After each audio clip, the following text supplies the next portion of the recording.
മനോഹരമായ സായനത്തിൽ അങ്ങയുടെ മുമ്പിലേക്ക് കടന്നു വരികയാണ്. കർത്താവ്, അങ്ങ് ഞങ്ങളെ പഠിപ്പിക്കുന്നത് പോലെ അവിടുത്തെ പരിശുദ്ധാത്മാവിൽ ഞാൻ കീഴ്പ്പെട്ടിരുന്നു കൊണ്ട് അവിടുത്തെ മാറ്റമില്ലാത്ത ഞങ്ങളെക്കുറിച്ചുള്ള സ്വർഗീയ ദർശനം, സ്വർഗീയ അവകാശങ്ങൾ, വാഗ്ദത്തങ്ങളൊക്കെ ഞങ്ങൾ ഈ ദിവസങ്ങളിൽ പഠിച്ചുകൊണ്ടിരിക്കുകയാണല്ലോ കർത്താവ്. ആ ദൈവരാജ്യം എന്ന് പറയുന്ന ഞങ്ങൾക്ക് വിലയേറിയതും വിശിഷ്ടവും കർത്താവ് അതിനോട് തുല്യം നിൽക്കാൻ കഴിയാത്തതുമായ ആ വലിയ വാഗ്ദത്തം ഞങ്ങൾക്ക് അവകാശമാക്കുവാൻ ഈ ആയുസ്സിൽ കർത്താവ് ഞങ്ങൾക്ക് ദൈവഹിതത്വവണ്ണം ഞങ്ങളുടെ ജഡങ്ങളൊക്കെ ക്രൂശിച്ചുകൊണ്ട് ഈ ആയുസ്സിൽ അവകാശമാക്കാൻ തക്കവണ്ണം ഞങ്ങളെ പഠിപ്പിക്കുന്ന കൃപക്കായി സ്തോത്രം ചെയ്യുന്നു കർത്താവ്. ദൈവരാജ്യം കാണുവാനും കടക്കുവാനും അവകാശമാക്കിയെടുക്കേണ്ട ഉത്തരവാദിത്തങ്ങൾ ഞങ്ങളുടെ മേൽ ഏറെ ഉണ്ട് ഞങ്ങൾ അറിഞ്ഞുകൊണ്ട് ഇന്നും പരിശുദ്ധാത്മാവിൽ കീഴ്പ്പെട്ട് ഞങ്ങൾ കടന്നു വരികയാണ് കർത്താവ്. ഞങ്ങൾക്ക് അധികമായി അതിനെക്കുറിച്ച് അറിയുവാനും വാഞ്ചയോടെ അങ്ങയുടെ മുമ്പിലായിരിക്കുമ്പോൾ പരിശുദ്ധാത്മാവ് എല്ലാ ഹൃദയങ്ങളെയും ശാന്തമാക്കിയിട്ട് കർത്താവ് ആ കേൾക്കുന്ന വചനങ്ങളെല്ലാം ആ ഹൃദയ പലകയിൽ എഴുതി വെക്കുവാൻ, മാംസമാക്കി കർത്താവ് മാംസപ്പലകയിൽ എഴുതി വെക്കുവാൻ തക്കവണ്ണം അങ്ങയുടെ ആത്മാവ് ഞങ്ങളെ സഹായിക്കണം. അത് ഞങ്ങളുടെ ജീവിതത്തിൽ ഒരു കർത്താവ് ഏറ്റവും അനുകൂലമായി നിന്നുകൊണ്ട് ഞങ്ങൾ ആ ദൈവരാജ്യം അവകാശമാക്കിയെടുക്കുവാൻ അങ്ങ് ഞങ്ങളെ സഹായിക്കാൻ പോകുന്ന വലിയ കൃപക്കായി സ്തോത്രം ചെയ്യുന്നു. വഴിയാത്രയിലായിരിക്കുന്ന ഞങ്ങളുടെ പ്രിയപ്പെട്ടവരെ വേഗത്തിൽ കൂട്ടി വരുത്തണമേ എന്ന് ഞങ്ങൾ ഒരുമിച്ച് അങ്ങോട്ട് പ്രാർത്ഥിക്കുകയാണ്. അങ്ങ് ചെയ്യുന്ന കൃപക്കായി സ്തോത്രം യേശുവിന്റെ നാമത്തിൽ തന്നെ ആമേൻ. നാം പഠിച്ചുകൊണ്ടിരിക്കുന്ന വിഷയം ദൈവരാജ്യമാണ്. ആ ദൈവരാജ്യത്തിൽ ആർക്കാണ് ദൈവരാജ്യം ലഭിക്കുന്നതിനെ കുറിച്ചാണ് നമ്മൾ കഴിഞ്ഞ ദിവസങ്ങളിൽ കഴിഞ്ഞ കുറച്ച് ആഴ്ചകളായി പഠിച്ചുകൊണ്ടിരിക്കുന്നത്. ദൈവരാജ്യം അവകാശമാക്കണമെങ്കിൽ ഒരു പുതിയ ജനനം നമുക്ക് അത്യാവശ്യമാണ്, വളരെ അത്യാവശ്യമാണ് പുതിയ ജനനം. ആ പുതിയ ജനനത്തെക്കുറിച്ചാണ് നമ്മൾ കഴിഞ്ഞ ദിവസം കണ്ടത്. രണ്ട് തരം ബർത്തുണ്ട്, രണ്ട് തരം ജനനമുണ്ടെന്ന് നമ്മൾ കണ്ടു. ഭൂമിയിലും അതുപോലെ ദൈവരാജ്യം എന്ന് പറയുന്ന മറ്റൊരു ലോകത്തിലും ഒരേപോലെ ജനനം സംഭവിച്ചവരാണ് നമ്മളെല്ലാവരും എന്നും നമ്മൾ കഴിഞ്ഞ ദിവസങ്ങളൊക്കെ കണ്ട കാര്യമാണ്. നമുക്ക് ഈ ഭൂമിയിൽ നമുക്ക് അവകാശങ്ങളും വാഗ്ദത്തങ്ങളും ഒക്കെ ഉള്ളതുപോലെ നമ്മുടെ പിതാവിൻ്റെയൊക്കെ ആ നേച്ചറും ബിഹേവിയറും ആ ഉദ്ദേശം ആഗ്രഹങ്ങളൊക്കെ ഉള്ളതുപോലെ തന്നെ നമ്മുടെ അകത്ത് വീണ്ടും ജനിച്ച പുതുമനുഷ്യനും ഇതുപോലെ ആഗ്രഹങ്ങളും എല്ലാ നേച്ചറും ഒക്കെ ഉണ്ടെന്ന കാര്യം നമുക്ക് അല്പമായി ചിന്തിച്ചു. നമ്മൾ അതിനെക്കുറിച്ചൊക്കെ അവിടെ നിന്ന് കടന്നു പോകുക. കഴിഞ്ഞ ആഴ്ച പറഞ്ഞ് അവസാനിപ്പിച്ചത്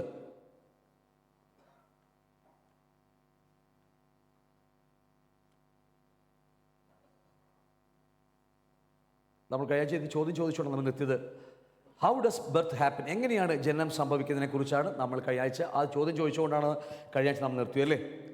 ഓർമ്മയുണ്ടോ നിങ്ങൾക്ക്? എങ്ങനെയാണ് ജനനം സംഭവിക്കുന്നത്? ഇന്ന് ദൈവസഭയ്ക്ക് അകത്ത് കാണുന്ന നല്ലൊരു കൂട്ട് ഞാൻ പേര് മറന്നുപോയി, നല്ല ചർച്ച, പുതുപ്പള്ളി എന്നല്ല, തമിഴ്നാടുള്ള സ്ഥലത്താണ്. അവിടെ പുതുഗ്രാമം നമുക്ക് ന്യൂ ലൈഫിൽ ഒരു വർക്ക് അവിടെയൊക്കെ ഉണ്ട്, തമിഴ്നാട്ടിലെ ഒരു പാസ്റ്ററിനെ. ആ ഗ്രാമത്തിൽ എല്ലാവരും ക്രിസ്ത്യാനികളാണ്. ഞങ്ങൾ വർഷങ്ങളായിട്ട് അവിടെ ബൈബിൾ ക്ലാസ് എടുക്കുന്ന ആ പുതുഗ്രാമം എന്ന് പറയുന്ന എല്ലാവരും ക്രിസ്ത്യാനികളാണ്. കത്തോലിക്ക അതെല്ലാവരും ഉണ്ട്. CSI പെന്തക്കോസ്ത് സഭയിൽ CSI സഭകളൊക്കെ ഒരു ദിവസം അങ്ങനെ ഞങ്ങളുടെ ട്രെയിനിങ് സെൻറ്ററിൽ അവിടുത്തെ അച്ഛനെ കടന്നു വരികയും CC അച്ഛനെ കടന്നു വരികയും ഞങ്ങൾ അങ്ങനെ തിരിച്ച് അവരുടെ നാട്ടിൽ അവരുടെ ഗ്രാമത്തിൽ പോയി ഞങ്ങൾ ബൈബിൾ ക്ലാസ് ആരംഭിച്ചപ്പോൾ അതിനകത്ത് ഈ അച്ഛനും ഒരു ഉപദേശിയും കൂടെ ഉണ്ടായിരുന്നു. ഞങ്ങൾക്ക് മുഴുവൻ പറയാൻ പറ്റില്ലെങ്കിൽ പോലും ബാക്കി ഒരാൾ പോലും വീണ്ടും ജനിക്കപ്പെട്ടിട്ടില്ല. ഒരാൾ പോലും അതിനകത്ത് വീണ്ടും ജനിച്ചതായിട്ട് നമുക്ക് കാണുവാൻ കഴിഞ്ഞില്ല. അത്ര വലിയ സഭയാണ്, CC സഭയാണ്. ഞാൻ അന്ന് മനസ്സിൽ വല്ലാത്തൊരു വലിയൊരു ഭാരം എനിക്ക് അന്ന് ഉണ്ടായതാണ്. ഞാൻ ഇന്നും ഓർക്കുന്നുണ്ട്. പുതുഗ്രാമം എന്ന് പറയുന്ന ഗ്രാമത്തിൽ തെങ്കാശിയുടെ ഉൾഭാഗത്തിലായിട്ട്. അപ്പോൾ ഞാൻ പറഞ്ഞത് ഈ വീണ്ടും ജനനം എന്ന് പറയുന്നത് വളരെ ഇമ്പോർട്ടൻ്റ് ആയ വിഷയമാണ്. ഇത് അനേകർക്ക് സഭക്കകത്തുണ്ടെങ്കിലും വീണ്ടും ജനിക്കപ്പെട്ടവരല്ല അനേകരും ഉണ്ട്, ഇല്ലെന്ന് ഞാൻ പറയുന്നില്ല. രക്ഷിക്കപ്പെട്ടു എന്ന് പറഞ്ഞ് ഇരിക്കുന്നവരുമുണ്ട്. ക്രിസ്ത്യാനി ആയതുകൊണ്ട്, പണ്ട് ക്രിസ്ത്യാനി ആയതുകൊണ്ട്, ആ ക്രിസ്തുവിനെ അറിഞ്ഞതുകൊണ്ടും നല്ല സഭയാണെന്നൊക്കെ പറഞ്ഞുകൊണ്ടും വന്നിരിക്കുന്നവർ ഒട്ടനവധികൾ നമുക്ക് സഭക്കകത്ത് കാണാൻ കഴിയും. പക്ഷേ വീണ്ടും ജനിക്കുന്നവർക്ക് മാത്രമേ ഇത് കിട്ടത്തുള്ളൂ എന്ന കാര്യം വളരെ അത്യാവശ്യമായി അറിയേണ്ട കാര്യമാണ്. വീണ്ടും ജനനത്തിലൂടെയാണ് നമ്മൾ ദൈവരാജ്യം അവകാശമാക്കുന്നതും നിത്യത അവകാശമാക്കുന്നത്. അപ്പോൾ അതുകൊണ്ട് ദൈവസഭക്കകത്ത് വീണ്ടും ജനിക്കപ്പെട്ട ഒരു കൂട്ടമാണ് ദൈവസഭയെന്ന് അപ്പോസ്തലത്തിൽ 2-ാം അധ്യായത്തിൽ പറയുമ്പോൾ അതിനകത്ത് ജഡികന്മാരുണ്ടെന്ന് 3-ാം അധ്യായം കൊരിന്ത്യർ പഠിപ്പിക്കുമ്പോഴും ഇപ്പോൾ പ്രാകൃതന്മാരുടെ കൂട്ടമായി ദൈവസഭ മാറിക്കൊണ്ടിരിക്കുക. ഞാൻ പറഞ്ഞ അർത്ഥം മനസ്സിലാവുമെന്ന് വിചാരിക്കുന്നു.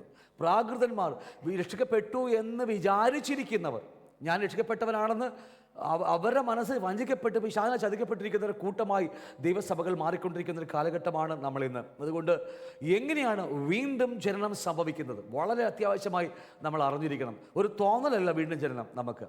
ഇന്ന് തോന്നലുകളിൽ മാത്രം ആവശ്യം. അതുകൊണ്ടാണ് ഇന്ന് ഇപ്പോൾ ആരാധന സമയത്തൊക്കെ നമുക്കൊരു വൈകാരികമായ ഒരു തോന്നലുകളാണ് പലപ്പോഴും നമുക്ക് എല്ലാവർക്കും, അനേക സ്ഥലങ്ങൾക്ക് എല്ലാം തോന്നലുകളാണ്. പക്ഷേ അതുകൊണ്ട് നമ്മുടെ ജീവിതത്തിൽ മാറ്റമുണ്ടാകത്തില്ല. ഈ വീണ്ടും ജനനം എന്നതിലൂടെയാണ് നമുക്കിത് സംഭവിക്കുന്നത്. നമ്മുടെ സ്വഭാവം നമുക്ക് പഠിക്കുന്നതല്ല. ഇപ്പം നമുക്ക് തോന്നും, എന്താ പറയുക, നമ്മളൊക്കെ സ്കൂളിലൊക്കെ പോയി നല്ല നല്ല സ്വഭാവങ്ങൾ പഠിച്ചതാണ് അല്ലേ? നമ്മളൊക്കെ സ്കൂളിൽ പോയില്ലായിരുന്നെങ്കിൽ നമുക്ക് സ്കൂളിൽ പോയി തല്ല് കിട്ടിയൊക്കെ പഠിച്ചാണ് നമ്മളൊക്കെ അത്യാവശ്യം നമ്മുടെ ദുഷ്ട സ്വഭാവമൊക്കെ അടക്കി വെച്ചിട്ടൊക്കെ നമ്മളിങ്ങനെ പോയിക്കൊണ്ടിരിക്കുന്നത്. അപ്പം അങ്ങനെ പഠിച്ചെടുത്താൽ നമ്മളൊക്കെ നല്ല കാണുമ്പോൾ ചിരിക്കുകയും അല്ലേ, കാർന്നവരെ കാണുമ്പോൾ എഴുന്നേറ്റ് നിൽക്കുന്നതൊക്കെ നമ്മളങ്ങനെ പഠിച്ചതാണ്. പക്ഷേ ഇതങ്ങനെ പഠിക്കുന്നതല്ല. ഈ വീണ്ടും ജനനമെന്ന് പറയുന്നതും ദൈവകുഞ്ഞുങ്ങളെന്ന് പറയുന്ന അവരുടെ നേരത്തെ നമ്മൾ പഠിച്ചില്ലേ, ദൈവരാജ്യത്തിനകത്ത് ജനിക്കുന്ന ഒരു കൊച്ചിന് പിതാവിൻ്റെ ഗുണങ്ങളാണ് ലഭിക്കുന്നത്. ഞാൻ പറഞ്ഞ അർത്ഥം മനസ്സിലാക്കണം വിചാരിക്കുന്നു. എൻ്റെ അച്ഛൻ, ഭൂമിയിൽ ജനിച്ച എൻ്റെ PS ഗോപി എന്ന് പറയുന്ന എൻ്റെ അച്ഛൻ്റെ സ്വഭാവങ്ങൾ, ആദർശങ്ങൾ ഒക്കെ എനിക്കുണ്ട്, എല്ലാവർക്കും ഉണ്ട്. ഞങ്ങളുടെ ഒരു മുത്തു ബ്രദറുണ്ട്, പുള്ളിയുടെ അപ്പൻ്റെ സ്വഭാവങ്ങൾ ഇന്നും വിട്ടിട്ടില്ല. വെള്ളം ടാപ്പ് കണ്ട അവിടെ ഇത് ചീത്ത പറയും, ടാപ്പിൽ വെള്ളം സർക്കാരിൻ്റെ വെള്ളമാണ് തുറന്നു പോയാൽ. അങ്ങനെയൊക്കെ ഒരുപാട് പുള്ളിയുടെ നോക്കുമ്പോൾ നല്ല ക്വാളിറ്റിയാണ്. പക്ഷേ അത് ഞാൻ പറഞ്ഞത് പിതാവിൽ നിന്ന് ലഭിച്ച എന്താ പറയുക ആദർശങ്ങൾ നമ്മുടെ അകത്തുള്ളത് കൊണ്ടാണ്. ഇതുപോലെ തന്നെയാണ് വീണ്ടും ജനനത്തിലൂടെ എൻ്റെ അകത്ത് ലഭിക്കുന്ന, എൻ്റെ പുതുമനുഷ്യൻ ലഭിക്കുന്ന പിതാവിൻ്റെ ഗുണങ്ങളാണ് നമ്മളിത് വെളിപ്പെട്ട് വരേണ്ടത്. ഞാൻ പറഞ്ഞ് മനസ്സിലാവുന്നുണ്ടോ? ഇത് സഭക്കകത്ത് വന്ന് അല്ലെങ്കിൽ അയ്യോ ഞാനിങ്ങനെ പറഞ്ഞില്ലെങ്കിൽ, പ്രൈസിലോട് പറഞ്ഞില്ലെങ്കിൽ ആൾക്കാരെന്ത് വിചാരിക്കും, പലപ്പോഴും എന്ത് വിചാരിക്കുമെന്ന് ഓർത്തുകൊണ്ട് നമ്മളൊക്കെ പലപ്പോഴും പ്രൈസിലോട് പറയുന്നതും ചിരിക്കുന്നതും സ്തോത്രം പറയുന്നതൊക്കെ ഞാൻ പറഞ്ഞ് ഗ്രഹിക്കാൻ കഴിയുന്നുണ്ടെന്ന് നിങ്ങൾക്ക്. സത്യത്തിൽ അകത്ത് വീണ്ടും ജനിച്ചവൻ്റെ പ്രകൃതമാണ് ഇപ്പോൾ വെളിപ്പെടേണ്ടത്, അല്ലാതെ ഇത് പഠിച്ചുണ്ടാക്കുന്ന കാര്യമല്ല. ഇത് സത്യമാ, നമ്മൾ പഠിക്കുന്നത്, വചനങ്ങൾ പഠിക്കുന്നത് തെറ്റു ശരിയെന്ന് അറിയാൻ വേണ്ടിയാണ്. ഇപ്പോൾ എന്നിൽ നിന്ന് വെളിപ്പെട്ട് വരുന്ന അത് ദൈവികമാണോ അല്ലോ ജഡികമാണോ, അത് പിതാവിൽ നിന്ന് വന്നതാണോ, അത് പിശാച് സംസാരിച്ചതൊക്കെ അറിയാൻ വേണ്ടിയാണ് നമ്മളിതൊക്കെ പഠിച്ചുകൊണ്ടിരിക്കുക. പഠിച്ചില്ലെങ്കിൽ ഒന്നും അറിയത്തില്ല നമ്മൾ. അപ്പോൾ എൻ്റെ വിഷയം എന്ന് പറഞ്ഞാൽ വീണ്ടും ജനിക്കുക വളരെ അത്യാവശ്യമായ കാര്യമാണ്. നമ്മളൊക്കെ ആണ് എങ്കിൽ പോലും ഞാൻ പറയുക, ജസ്റ്റ് നമ്മൾ കേൾക്കുമ്പോൾ നമുക്ക് ആണെന്നറിയാൻ വേണ്ടിയാണ് നമ്മളിന് സുവിശേഷം പറയാൻ വേണ്ടി ഈ വർഷം വലിയ നമ്മൾ ക്യാമ്പ് കഴിയുന്നതോടുകൂടി സുവിശേഷീകരണത്തിന് നമ്മൾ ഏറ്റവും പ്രാധാന്യം കൊടുക്കാൻ പോകുന്ന വർഷമാണ് നമ്മുടെ ഈ വർഷം. അപ്പോൾ അതുകൊണ്ട് നമ്മൾ മറ്റുള്ളവരെ പഠിപ്പിക്കുമ്പോഴും നമ്മൾ സുവിശേഷം പറയുമ്പോഴും ഈ ജനിച്ചോ എന്ന് നമ്മൾ നോക്കണം. ഞാൻ പറഞ്ഞ ദിവസം ഇവിടെ ഒരു സ്നാനം നടന്നപ്പോൾ ഞാൻ സ്നാനപ്പെട്ട 2 പേർക്ക് വേണ്ടി ഞാൻ പ്രാർത്ഥിച്ചപ്പോൾ 2 പേര് നിന്നുറങ്ങിക്കളഞ്ഞു. അതിനർത്ഥം ചത്തിട്ടില്ല. ഞാൻ പറഞ്ഞ് എനിക്ക് മനസ്സിലാവുന്നുണ്ടോ? ചാകാതെ ഒഴിച്ചിടുകയാണ്. ഇതൊന്നും സഭക്കകത്ത് നാറ്റമായിരിക്കരുത്. ഞാൻ പറഞ്ഞതൊക്കെ മനസ്സിലാവുന്നുണ്ടോ? ഇഷ്ടം പോലെ ഞാൻ ഇത് കാണുന്നതുകൊണ്ടാണ് പറയുന്നത്. യഥാർത്ഥത്തിൽ വീണ്ടും ജനനം വളരെ ഇമ്പോർട്ടൻ്റ് ആയ വിഷയമാണ്. ഇതറിയുന്നില്ലെങ്കിൽ നമുക്കറിയാം, നമുക്ക് എല്ലാവർക്കും അറിയാവുന്ന കാര്യമാണ്, ഞാൻ ഒന്ന് പോളിഷ് എടുക്കുന്നത് മാത്രമേ. അതുകൊണ്ട് എങ്ങനെയാണ് വീണ്ടും ജനനം സംഭവിക്കുന്നത്? കാരണം വീണ്ടും ജനനത്തിലൂടെ എൻ്റെ അകത്ത് പണ്ട് പഠിച്ചതാ 2 മനുഷ്യനകത്തുണ്ട് അല്ലേ? ആരാ 2 മനുഷ്യർ? ആദമിൻ്റെ സന്തതി, അല്ലെങ്കിൽ പഴയ മനുഷ്യൻ അല്ലേ, അല്ലെങ്കിൽ ജഡമനുഷ്യൻ എന്നുമാകട്ടെ പല പേരിൽ നമ്മൾ അവനെ വിളിക്കുന്നുണ്ട്, ഔട്ടർമാൻ എന്നൊക്കെ വിളിക്കുന്നുണ്ട്. അപ്പോൾ തന്നെ ഇപ്പുറത്ത് എന്തുണ്ട്? അപ്പുറത്ത് എവിടെയെങ്കിലും ആവട്ടെ, നമുക്കറിയാൻ അറിയത്തില്ല, എവിടെയാണെങ്കിൽ എന്തുണ്ട്? നമുക്ക് ഒരു പുതു മനുഷ്യനും കൂടി ഉണ്ടത്. മറ്റേത് ഒരു സ്കൂളിൽ പഠിച്ചില്ലെങ്കിൽ ഒന്നുമില്ലെങ്കിൽ നമുക്ക് പാരമ്പര്യമായി അപ്പലിൽ നിന്ന് ഇറങ്ങി വന്ന അതെല്ലാം നമ്മുടെ കൂടി ഓട്ടോമാറ്റിക്കായി വെളിയിൽ വരും. അതുപോലെ തന്നെയാണ് വീണ്ടും ജനിച്ച എൻ്റെ അകത്തുള്ള പുതുമനുഷ്യനെ കുറിച്ച് നിങ്ങൾ അറിയുമ്പോൾ, സത്യം നിങ്ങൾ അറിയുമ്പോൾ, എൻ്റെ അകത്ത് ഒരു മനുഷ്യൻ വീണ്ടും ജനിച്ചിട്ടുണ്ട്, നമ്മൾ അതിനെക്കുറിച്ച് ചിന്തിക്കാൻ പോകുന്നത്. ആ വീണ്ടും ജനിച്ചവനെ കുറിച്ച് അറിയുമ്പോഴാണ് അവൻ അറിയാതെ വെളിയിലേക്ക് വരുന്നത്. അവനാണ് ഈ ലോകത്തിൽ ജയാളിയായി ജീവിക്കാൻ പോകുന്നത്. അവനാണ് എന്നെ നയിച്ചുകൊണ്ട് പോകുന്നത്. അവനാണ് എന്നെ ശുശ്രൂഷയിൽ താങ്ങാൻ നിൽക്കുന്നത്. അവൻ മാത്രമാണ്. എത്രയൊക്കെ ഞാൻ പറഞ്ഞ മനസ്സിലാവുന്നുണ്ട്? അതുകൊണ്ട് വളരെ ഇമ്പോർട്ടൻ്റ് വിഷയമാണ് ഈ വീണ്ടും ജനനത്തെക്കുറിച്ച്. വളരെ ഇങ്ങനെ തൊട്ട് പോകുന്ന ആൾക്കാർ പോകുന്നതല്ലാതെ ഇന്ന് അതിനെക്കുറിച്ച് വേണ്ടതായ ഒരു പഠനം നമുക്കില്ലാത്തത് കൊണ്ടും അല്പമായിട്ട് നമ്മൾ അതിനെക്കുറിച്ച് ചിന്തിക്കാൻ പോകുക. സന്തോഷമാണല്ലയോ? നമ്മളെല്ലാവരും വീണ്ടും ജനിക്കപ്പെട്ടവരാ, ഒക്കെ ശരിയാ. പക്ഷേ ഞാൻ പറഞ്ഞില്ലേ, ഫലം കൊടുക്കണം. നമ്മൾ ക്രിസ്തുവിന് ഫലം കൊടുക്കുന്ന, അതിനുവേണ്ടി ദൈവം നമ്മളെ വീണ്ടും ജനിപ്പിച്ചത് അല്ലേ? ആണോ അല്ലയോ? എൻ്റെ അച്ഛൻ ഈ 52 വർഷങ്ങൾക്ക് മുമ്പ് എന്നെ ജനിപ്പിക്കുമ്പോൾ അപ്പൻ്റെ അകത്തൊരു മോഹമുണ്ട്, എന്തെങ്കിലും ആവട്ടെ അല്ലേ, എന്തെങ്കിലും ആവട്ടെ അല്ലേ. പണ്ട് ഞാൻ അച്ഛൻ പറഞ്ഞ ഓർമ്മയുണ്ട്, വായ്ക്കരിയിടാൻ വേണ്ടി എനിക്കൊരു മോനുണ്ടെന്നൊക്കെ പറഞ്ഞ് ആദ്യം അല്ലേ.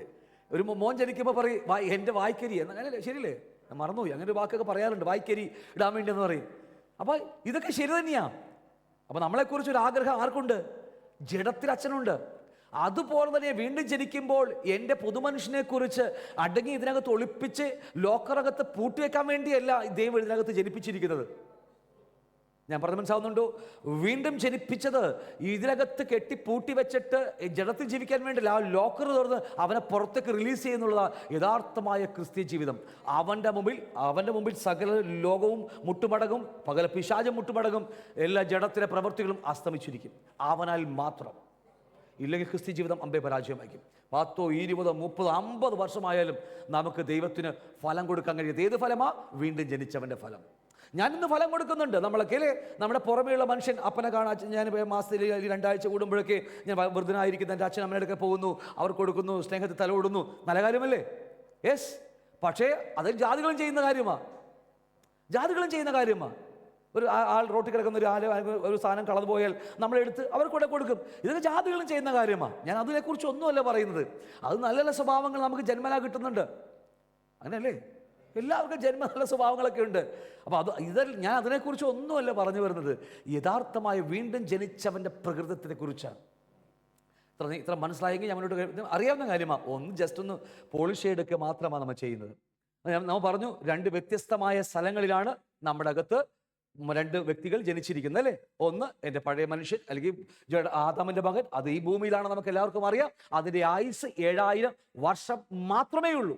പണ്ട് ടൈമിനെ കുറിച്ചൊക്കെ പഠിച്ച ഓർമ്മയുണ്ടെങ്കിൽ നിങ്ങൾക്കറിയാം, 7000 വർഷം മാത്രം ആയുസ്സുള്ള ഈ ഭൂമിക്കകത്താണ് ഈ പറഞ്ഞ ജഡമനുഷ്യൻ അല്ലെങ്കിൽ ആ കുഞ്ഞ് ജനിച്ചിരിക്കുന്നത്, അല്ലേ? ഈ എത്ര നോക്കിയാലും ഈ 7000 വർഷത്തിനുള്ള അത്രേ ആയുസ് അവനുള്ളൂ. അതോടുകൂടി ഒന്നില്ലെങ്കിൽ അവൻ നരകത്തിലേക്ക് പോകേണ്ടവനാ. എന്നാൽ മറ്റൊരു ലോകത്തിൽ, മറ്റൊരു രാജ്യത്തിൽ ജനിച്ച ഒരു മനുഷ്യനുണ്ട്. ആരാന്നറിയാമോ? പുതുമനുഷ്യൻ, വീണ്ടും ജനിക്കപ്പെട്ട ന്യൂ ബർത്ത്, അല്ലേ? ഇന്നർ മാൻ, പുതുമനുഷ്യൻ എന്നൊക്കെ പറയുന്ന, അല്ലെങ്കിൽ രക്ഷിക്കപ്പെട്ടവൻ എന്നൊക്കെ പറയുന്ന ആ പുതുമനുഷ്യൻ. അവൻ ജനിച്ചത്, ഇവൻ ഭൂമിയിലാണെങ്കിൽ ഇവൻ ദൈവരാജ്യത്തിനകത്താ. ഇവിടെ കമ്മ്യൂണിസ്റ്റും കോൺഗ്രസ്സുകാരും BJP മാറി മാറി ഭരിക്കുന്ന സ്ഥലത്താണെങ്കിൽ അവിടെ അത് ജനാധിപത്യമാണെങ്കിൽ ഇത് രാജഭരണമാണ്. ഇതിൽ ദൈവം മാത്രം, ഏകനായ ദൈവം മാത്രം ഭരിക്കുന്ന സ്ഥലം. അവിടെ മാറി മാറി രാഷ്ട്രീയ പാർട്ടികൾ ഭരിക്കുന്ന ഈ ലോകത്തിലാണ് അവന്റെ ജനനം. ഞാൻ പറഞ്ഞ മനസ്സിലായി കാണുമെന്ന് വിചാരിക്കുന്നത്, അല്ലേ? ഇവിടെ അതല്ല, രാജഭരണമാണ്. നമുക്ക് രാജഭരണത്തെ കുറിച്ച് നല്ലൊരു ക്ലാസ് നമുക്കുണ്ട്. രാജാവ് ഭരിക്കുന്ന ഒരു ലോകത്തിലാണ് ഞാനും നിങ്ങളും വീണ്ടും ജനിച്ചിരിക്കുന്നത്. അവിടെ ഒരു ചോദ്യം അങ്ങോട്ട് ചോദിക്കാൻ നമുക്ക് അവകാശമില്ല. പറഞ്ഞാൽ സ്തോത്രം എന്നല്ലാതെ. ഇവിടെ അതല്ല. ഇവിടെ ഇതിനകത്ത് വ്യത്യാസമുണ്ട്, ഈ ഭൂമിക്കകത്ത് വ്യത്യാസമുണ്ട്. എൻ്റെ അവകാശമുണ്ട് അഭിപ്രായം പറയുവാൻ. ഫേസ്ബുക്കൊക്കെ നോക്കിയാൽ മതി, ഫേസ്ബുക്കും അല്ലെ യൂട്യൂബൊക്കെ നോക്കിയാൽ നമ്മുടെ അഭിപ്രായം പറയാൻ ആർക്കും ഒരു ഇതില്ല, ഒന്നുമില്ല. ഒരു സർക്കാരും നമുക്ക് ഇതിനെതിർക്കാൻ കഴിയത്തില്ല. അങ്ങനെയല്ലേ? നിങ്ങൾക്കറിയല്ലേ? പക്ഷേ ഇതിനകത്ത് എൻ്റെ അഭിപ്രായം കേട്ടാൽ പിന്നീട് ഞാൻ ഉണ്ടാകത്തില്ല. കാരണം ഇത് എൻ്റെ അഭിപ്രായം പറയുന്ന സ്ഥലമല്ല. അവിടെ നിന്ന് എന്തു പറയുന്നുവോ അതനുസരിക്കാനുള്ള സ്ഥലമാണ്. അതാണ് രാജഭരണത്തിന്റെ വ്യത്യാസം.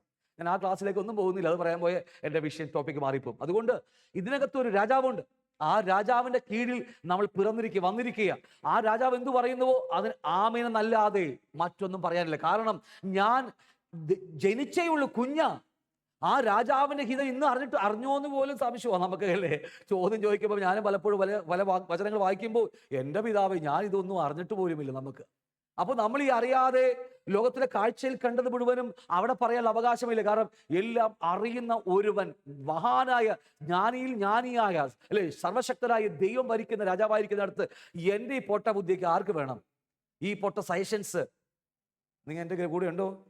പക്ഷെ ഇന്ന് നമ്മുടെ ഈ ദൈവസഭകൾക്കാർക്കും ലോകത്തിലും അഭിപ്രായങ്ങളേ ഉള്ളൂ, അല്ലേ? കാഴ്ചപ്പാടുകളേ ഉള്ളൂ. അങ്ങനെ നമ്മൾ ഇഷ്ടംപോലെ ഞാൻ മീറ്റിങ്ങിൽ കൂടുന്നതാ. ദൈവസഭകത്തോളം എൻ്റെ കാഴ്ചപ്പാട് ഞാൻ പറയാം, അല്ലെങ്കിൽ എൻ്റെ തോന്നൽ ഞാൻ പറയാം, അല്ലെങ്കിൽ എനിക്ക് തോന്നി ഞാൻ പറയാം. ഇതല്ല യഥാർത്ഥമായ ദൈവസഭ എന്ന് പറയുന്നത്. ഇതിനകത്ത് ഒന്നേ പറയാനുള്ളൂ, അത് നമ്മളല്ല, അവിടെ നിന്ന് പറയുന്നതാണ്. ആ ഒരു സഭയാണ് ഞാൻ സ്വപ്നം കണ്ടിറങ്ങിയത്. പരിശുദ്ധാത്മാവ് നയിക്കുന്ന സഭ, അവന്റെ സ്വരം കേട്ട് എല്ലാവരും ഒരുമിച്ച് ലീഡ് ചെയ്യുന്ന, നയിച്ചുകൊണ്ട് പോകുന്ന സഭ. അവിടെ വേറെ അഭിപ്രായങ്ങളില്ല. അഭിപ്രായങ്ങൾ വന്നില്ലെങ്കിൽ തല്ലുപിടിക്കില്ലത്തില്ല അവിടെ. ഞാൻ പറഞ്ഞത് നിങ്ങൾക്ക് മനസ്സിലായി കാണോ? അഭിപ്രായം നമ്മുടെ വായിൽ നിന്ന് വന്നില്ലെങ്കിൽ വരാതിരിക്കുന്ന നല്ലത്.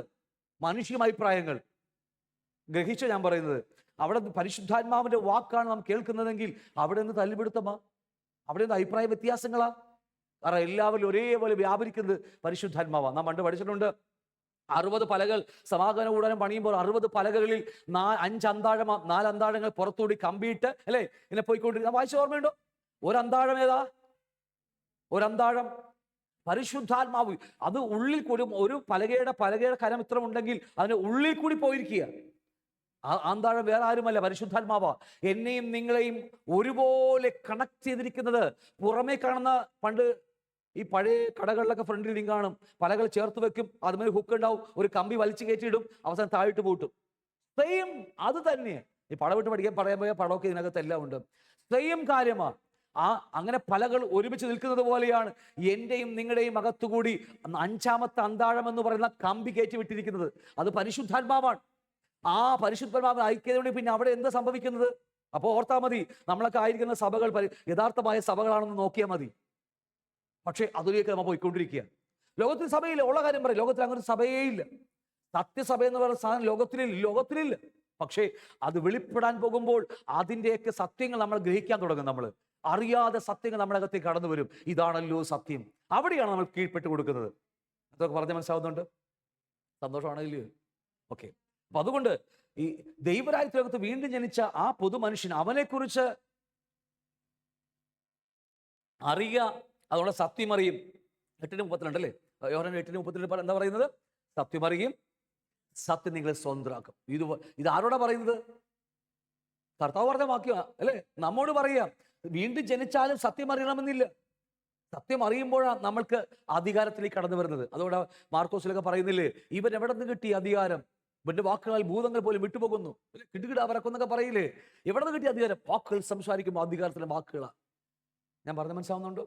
അപ്പോൾ അതുകൊണ്ട് നമുക്ക് ഈ പുതുമനുഷ്യനെ കുറിച്ചാണ് അറിയേണ്ടത്. നമ്മുടെ ഫിസിക്കൽ ബർത്ത് നമ്മൾ എങ്ങനെ സംഭവിച്ചു എന്ന് നമുക്ക് എല്ലാവർക്കും അറിയാം. നിങ്ങൾക്ക് കാണാൻ പറ്റുന്നല്ലേ? ഓക്കെ. ഫിസിക്കൽ ബർത്ത് എങ്ങനെ സംഭവിച്ചു എന്ന് നമുക്ക് എല്ലാവർക്കും അറിയാം. എങ്ങനെയാ? വിവാഹത്തിന് ശേഷം ഒരു സ്ത്രീയും പുരുഷനും തമ്മിൽ ചേരുമ്പോൾ, നമ്മൾ ഒരു വിവാഹത്തിന് ശേഷം, വാക്കുകൾ നിങ്ങൾ ശ്രദ്ധിക്കണം, വിവാഹത്തിന് ശേഷം ഒരു സ്ത്രീയും പുരുഷനും തമ്മിൽ ചേരുമ്പോൾ അവിടെ ഉരുവായി വരുന്ന ഒരു കുഞ്ഞിന്റെ പേരാണ് നമ്മൾ ഈ പറഞ്ഞ ഫിസിക്കൽ ബർത്ത്, അല്ലെങ്കിൽ പുറമേയുള്ള മനുഷ്യൻ, അല്ലെങ്കിൽ ആദമിന്റെ മകൻ എന്ന് പറയുന്നത് അല്ലേ? എങ്ങനെയാ? ഒരു സ്ത്രീയുടെ അണ്ഡവും ഒരു പുരുഷന്റെ ബീജവും തമ്മിൽ ചേരുമ്പോൾ ഒരു മനുഷ്യക്കുട്ടി ഉണ്ടാകുന്നതായിട്ട് നമുക്ക് ലോകത്തിൽ കണ്ടുവരുന്ന, നമുക്ക് എല്ലാവർക്കും അറിയാവുന്ന കാര്യമാണ്. ആണോ? ദൈവം വെച്ചതാ. 3ാമത്തെ സന്താനപുഷ്ടിയുള്ളവരായി പെരുകി നിറഞ്ഞ് അടക്കി വാഴുക എന്ന ആദ്യം ദൈവം വെച്ച ഫലപുഷ്ടിയുള്ള ഫ്രൂട്ടിൽ അല്ലേ, എന്താ പറയുക, ഫലപുഷ്ടിയുള്ളവരായി തീരുക എന്ന് പറഞ്ഞ വാക്ക് സെയിം ഇത് തന്നെയാണ്. അപ്പോൾ ഇങ്ങനെയാണ് ഒരു മനുഷ്യക്കുഞ്ഞ് ഉണ്ടാകുന്നത്. ഒരു സ്ത്രീയുടെ അണ്ഡവും ഒരു പുരുഷന്റെ ബീജവും നമ്മൾ ചേരുമ്പോൾ ഒരു മനുഷ്യക്കുഞ്ഞ് ഉണ്ടാകുന്ന എന്ന സത്യം നമുക്ക് എല്ലാവർക്കും അറിയാം. ഇതുപോലെ തന്നെയാണ് നമുക്ക് അവിടെ നമ്മുടെ ഈ എന്താ പറയുക അകത്തെ മനുഷ്യനും ജനിക്കുന്നത്. നമുക്കറിയാം, ഒരു കുഞ്ഞിന്റെ അകത്ത് നമുക്ക് ഈ നോക്കി 9 മാസത്തെ കുറിച്ചാണ് കണ്ടിട്ടുണ്ട്. ഒരു ചെറിയ ഇത്രയുള്ള ഇറച്ചി കഷ്ടമാണ് വീണ്ടും ഫിസിക്കൽ ബർത്ത് സംഭവിക്കുമ്പോൾ ഒരു ചെറിയ ഇറച്ചി കഷ്ടം അല്ലേ, ഒരു തുണ്ട് ഇറച്ചി കട്ട് ചെയ്ത് ഇങ്ങനെ നമുക്ക് നോക്കിയാൽ ഇത്രയേ ഉണ്ടാകത്തുള്ളൂ. ഏത്? ഒരു മനുഷ്യൻ. പിന്നീട് അടുത്ത 2-ാം മാസമാകുമ്പോൾ ഒരു സാധനം ഒരു സാധനം തള്ളി വരും, 2 കൈ പോലെ 2 കാല് പോലെ.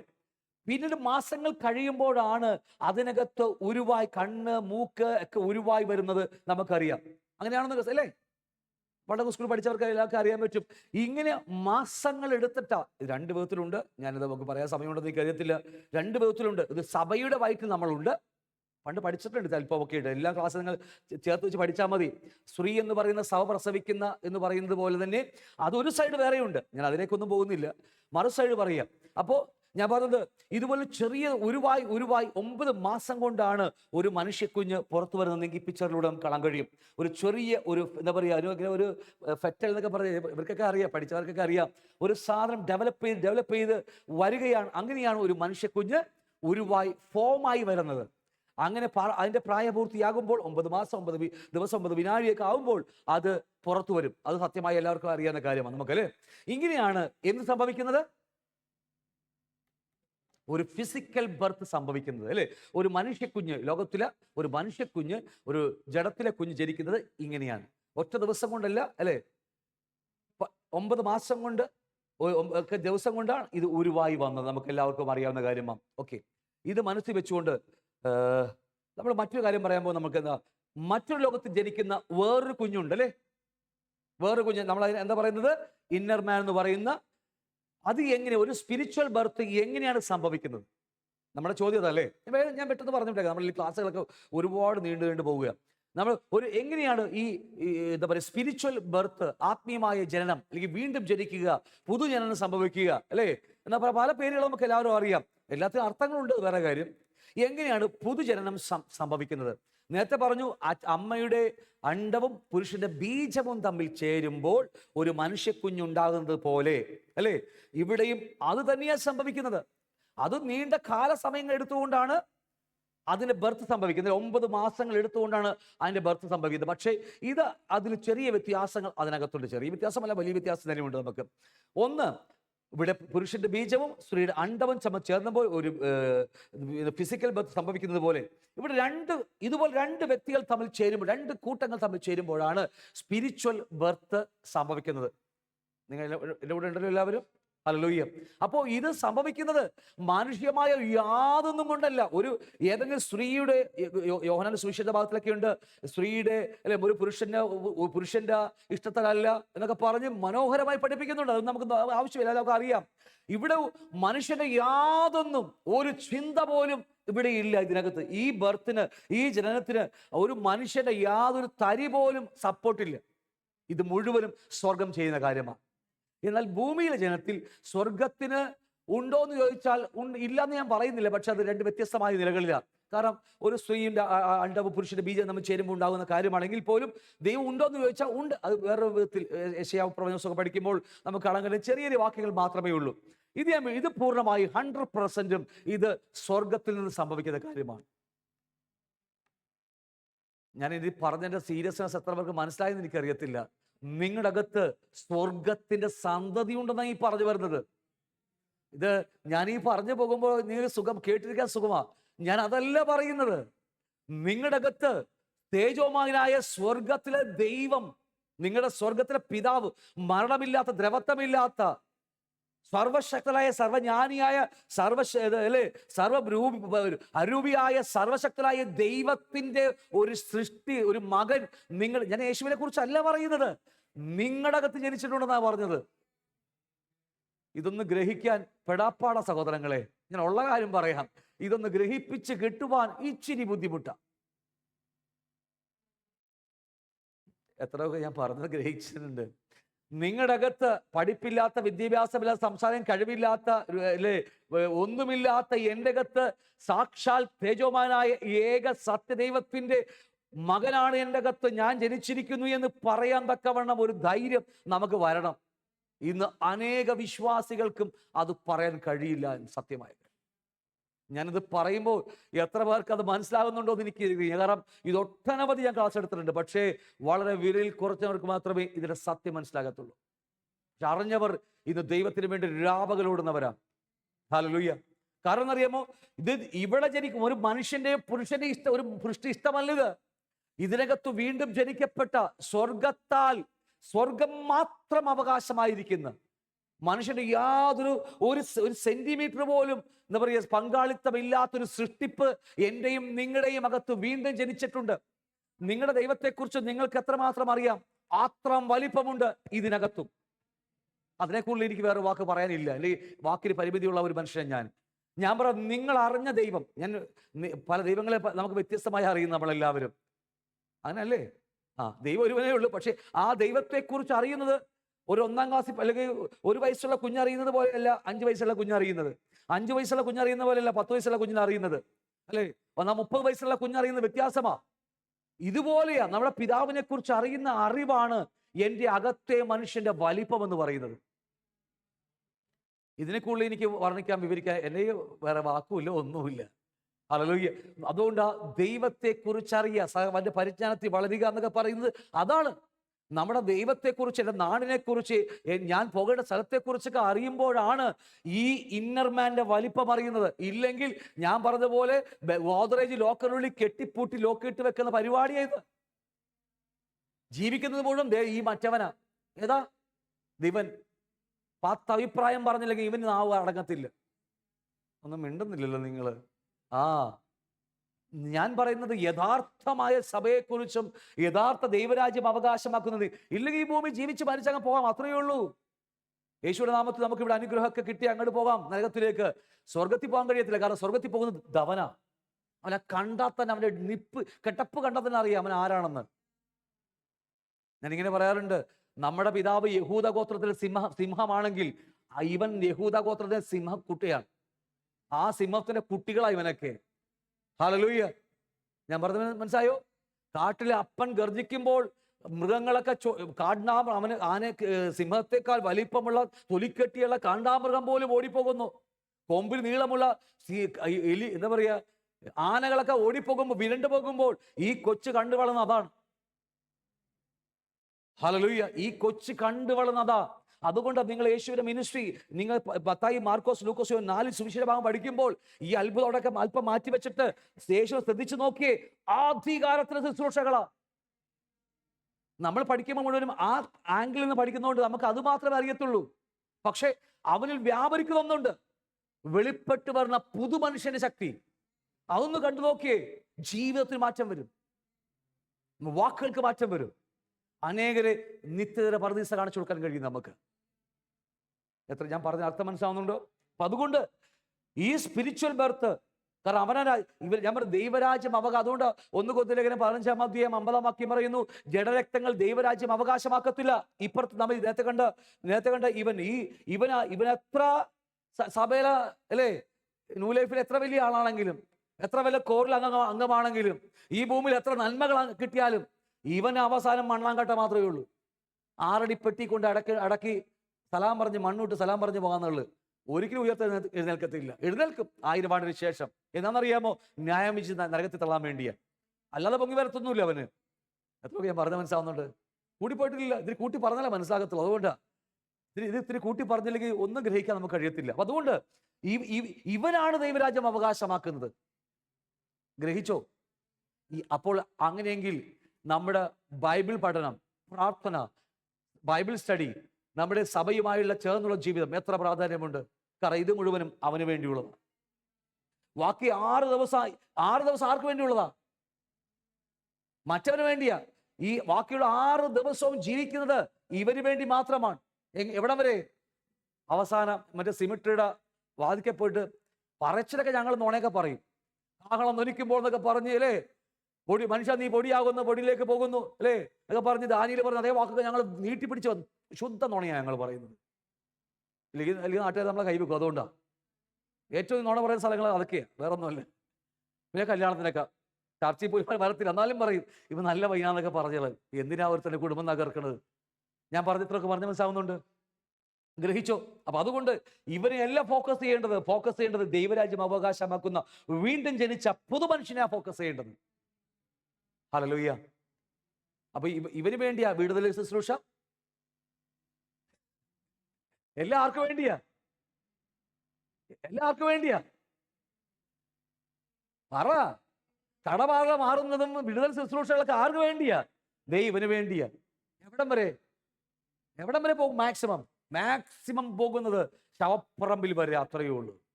ലാസർ മരിച്ചുപോയി, ലാസറെ കർത്താവ് ഉയർപ്പിച്ചു. പിന്നെ എങ്ങോട്ട് പോയി പുള്ളിക്കാരൻ? വീണ്ടും മണ്ണിലേക്ക് പോയി. ഗ്രഹിച്ചോ? നമ്മൾ ഡെലിവറൻസ് കിട്ടണം. ഇവൻ അധികാരമുള്ള സകല മേഖല നമുക്ക് ഡെലിവറൻസ് കിട്ടണം. അത് വേറെ കാര്യം, നമുക്കറിയാമല്ലേ. അതിനെക്കുറിച്ചൊക്കെ അല്പമായിട്ട് നമ്മുടെ ക്ലാസ്സിലൊക്കെ കടന്നു വരും. അപ്പൊ അതുകൊണ്ട് പരിശുദ്ധാത്മാവും ഞാൻ ലോകത്തിൽ ജീവിച്ച ഞാൻ 33.5 വയസ്സിൽ ഒരിക്കൽ കർത്താവിനെ 2005 കർത്താവ് 4 അവസാനം 2005 കർത്താവിനെ കയറി നിന്ന് പിടിച്ചപ്പോൾ യേശുവിന്റെ രക്ഷനാണെന്ന് ഞാൻ വാഗൊണ്ട്, കർത്താവാകുന്നു എന്ന് വാഗൊണ്ട് ഏറ്റി പറയും. പിതാവായ ദൈവം മരിച്ചവരുടെ ഉയർത്തെഴുന്നേൽപ്പിച്ചു എന്ന ഹൃദയം കൊണ്ടും വിശ്വസിക്കുകയും ഞാൻ ചെയ്തപ്പോൾ എന്ത് സംഭവിച്ചു? ഞാൻ അറിയാതെ എൻ്റെ അകത്ത് ഒരു പുതു സൃഷ്ടി സംഭവിച്ചു കഴിഞ്ഞു. സ്വർഗത്തിന്റെ മകൻ. ഞാൻ ഈ സ്വർഗം എന്നൊക്കെ പറയുമ്പോൾ നമുക്ക് അവിടെ ഒരു സാധനമാണെന്നൊക്കെ പറയാം, അത്രേ ഉള്ളൂ, നമുക്ക് അറിയത്തില്ല. പക്ഷേ സാക്ഷാൽ സ്വർഗമുണ്ട്. നമുക്ക് ബൈബിളിലെ സ്വർഗത്തെ വെച്ച് ക്ലാസ് ഉണ്ട്, 10, 15, 20 മണിക്കൂർ വരെ ക്ലാസ് ഉണ്ട് നമുക്ക്. സ്വർഗം അക്ഷരികമായ കാര്യമാണ്, അല്ലാതെ വെറുതെ തോന്നലുകളല്ല സ്വർഗം. അങ്ങനെയാണെങ്കിൽ നമ്മളെ ദൈവം തോന്നലേ ഉള്ളൂ. പൗലോസ് 3-ാം സ്വർഗത്തോളം മേഘമണ്ഡലം, നക്ഷത്രമണ്ഡലം, സ്വർഗാതി സ്വർഗം അവിടെ കയറിപ്പോയി പൗലോസൊക്കെ. ഓർമ്മയുണ്ടോ നിങ്ങൾക്ക്? യെസ്, 3-ാം സ്വർഗത്തോളം. അത് എന്റെയും നിങ്ങളുടെ യഥാർത്ഥമായ ഭവനമാണ്. ചില ബൈബിൾ ക്ലാസ് വരുമ്പോൾ നമുക്ക് പുതിയ ഭൂമിയിലേക്ക് നമ്മുടെ യാത്ര എന്നൊക്കെ പറഞ്ഞിരിക്കുക. ഓക്കെ, ശരി, ഒക്കെ വേറെ കാര്യങ്ങളാണ്. നമ്മുടെ യഥാർത്ഥമായ അപ്പന്റെ ഭവനം അക്ഷരികമായ ഭവനമാണ്. സ്വർഗം അക്ഷരികമാണ്. ഞാൻ ജയിച്ച് പിതാവിനെ സിംഹാസനം അയക്കുന്ന പോലെ നിങ്ങളും ജയിച്ച് ആ സ്വർഗീയ സിയോൺ. അതുകൊണ്ട് ആ യെരൂശലേമിൽ ഇതുപോലെ സിയോനെ കുറിച്ചൊക്കെ ഇത്രക്കധികം ആഴമായി പഴയ നിയമത്തിലെ സങ്കീർത്തനങ്ങൾ വർണ്ണിച്ചിരിക്കുന്നത് ഇതിനെക്കുറിച്ചല്ല. അവിടെ ഒരു സിയോൺ ഉണ്ട്. ആർക്ക് വേണ്ടെന്നറിയാമോ? നമ്മുടെ പിതാവ് വസിക്കുന്ന സ്ഥലം. ഇവൻ അവകാശപ്പെട്ടത് അത്. ഗ്രഹിച്ചോ? അപ്പോൾ സ്ത്രീയുടെ അണ്ഡവും പുരുഷന്റെ ബീജവും തമ്മിൽ ചേരുമ്പോൾ ഒരു മനുഷ്യക്കുഞ്ഞുണ്ടാകുന്നത് പോലെ പരിശുദ്ധാത്മാവും വചനവും തമ്മിൽ ചേരുമ്പോൾ എൻ്റെ അകത്ത് ഒരു പുതിയ ജനനം സംഭവിക്കുക. അവനാണ് ദൈവരാജ്യം അവകാശമാക്കുന്നത്. ഹല്ലേലൂയ. അവൻ എത്രമാത്രം ആക്റ്റീവാണ്, ജീവനുണ്ടെന്ന് അറിയണമെങ്കിൽ വചനം കേൾക്കുമ്പോൾ ആ വചനത്തോട് നമ്മൾ എങ്ങനെ പ്രതികരിക്കുന്നു? വചനം കേൾക്കുമ്പോൾ അകത്ത് തുടിപ്പുണ്ടോ? ഉണ്ടെങ്കിൽ ലൈവ് അവൻ ജീവനുണ്ട്. വചനം കേൾക്കുമ്പോൾ അല്ലേ, മനസ്സിലായില്ല. വചനം കേൾക്കുമ്പോൾ എന്നൊക്കെ പറഞ്ഞു വലുതണ്ടി ഓർത്താ മതി. ഒരിക്കലും ജീവൻ നഷ്ടപ്പെടാൻ വേണ്ടി ഇങ്ങനെ നിൽക്കുന്ന സാധനമായിരിക്കും. ഓർത്താ മതി. കാരണം ഈ വാക്കുകൾ നമ്മൾ ഇന്ന് പഠിക്കുന്ന ഓരോ വാക്കുകൾ എൻ്റെ വാക്കല്ല, ഇവിടെ ശുശ്രൂഷിക്കുന്ന ആരുടെ വാക്കല്ല, സ്വർഗത്തിലെ ദൈവത്തിന്റെ വാക്കുകളാ. അതേ വചനത്തിലാണ് ഞാൻ നിങ്ങൾ ജനിച്ചിരിക്കുന്നത്. അങ്ങനെയെങ്കിൽ അതിനു മുമ്പിൽ ആർക്കാ ഉറങ്ങാൻ കഴിയുന്നത്? ഉറങ്ങാൻ കഴിയുന്നത്? നമുക്ക് ചിന്തിച്ചു നോക്കി നിങ്ങൾ. ഇല്ലെങ്കിൽ എവിടെയൊക്കെ തടസ്സങ്ങൾ നമ്മുടെ ജീവിതത്തിൽ സംഭവിച്ചു, അവിടെയാണ് നമുക്ക് ഡെലിവറൻസ് വേണ്ടത്.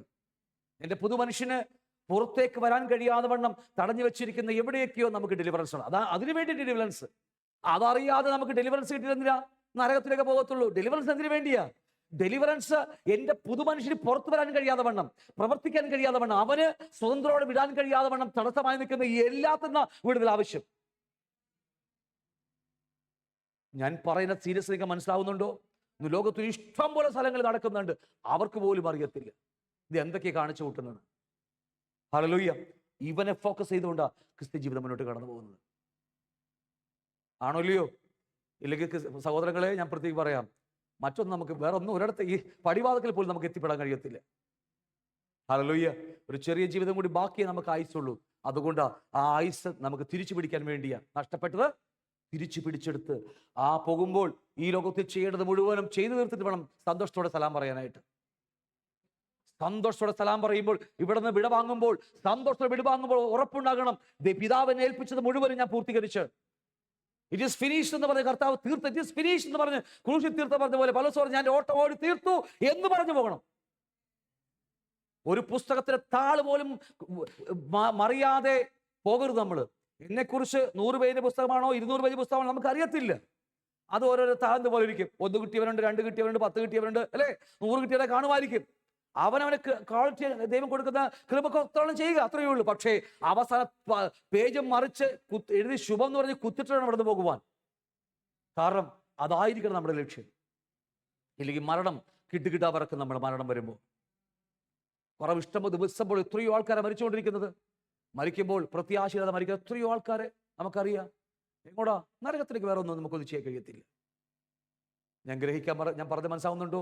ഈ ഒരു പുതുമനുഷ്യനെ ഇവനെ ഫോക്കസ് ചെയ്തായിരിക്കും നമ്മുടെ ക്രിസ്ത്യ ജീവിതം പോകേണ്ടത്. എന്നാൽ ഇവനുണ്ട്. ഇവനെ കുറിച്ചൊക്കെ കഴിഞ്ഞ പണ്ട് ഔട്ടർ മാൻ ഇന്നർ മാൻ എന്നൊരു ക്ലാസ് എടുത്തിട്ടുണ്ട്. നിങ്ങൾ പഴയ ക്ലാസ് ഓർത്താൽ മതി. പഴയ ക്ലാസ് നിങ്ങൾ ഓർത്താ യൂട്യൂബിലുണ്ട്, കയറി പഠിക്കുക. ഇവനെ കൊണ്ട് ഗുണമുണ്ട്. നമുക്ക് ഉണ്ടോ? കഴിക്കാൻ വേണ്ടിയാണോ? അല്ല, ഇവന്റെ മേലെ അഭിഷേകം ചൊരിഞ്ഞിരിക്കും, ദൈവം ചൊരിഞ്ഞിരിക്കുന്നത്. മനസ്സിലായില്ലേ?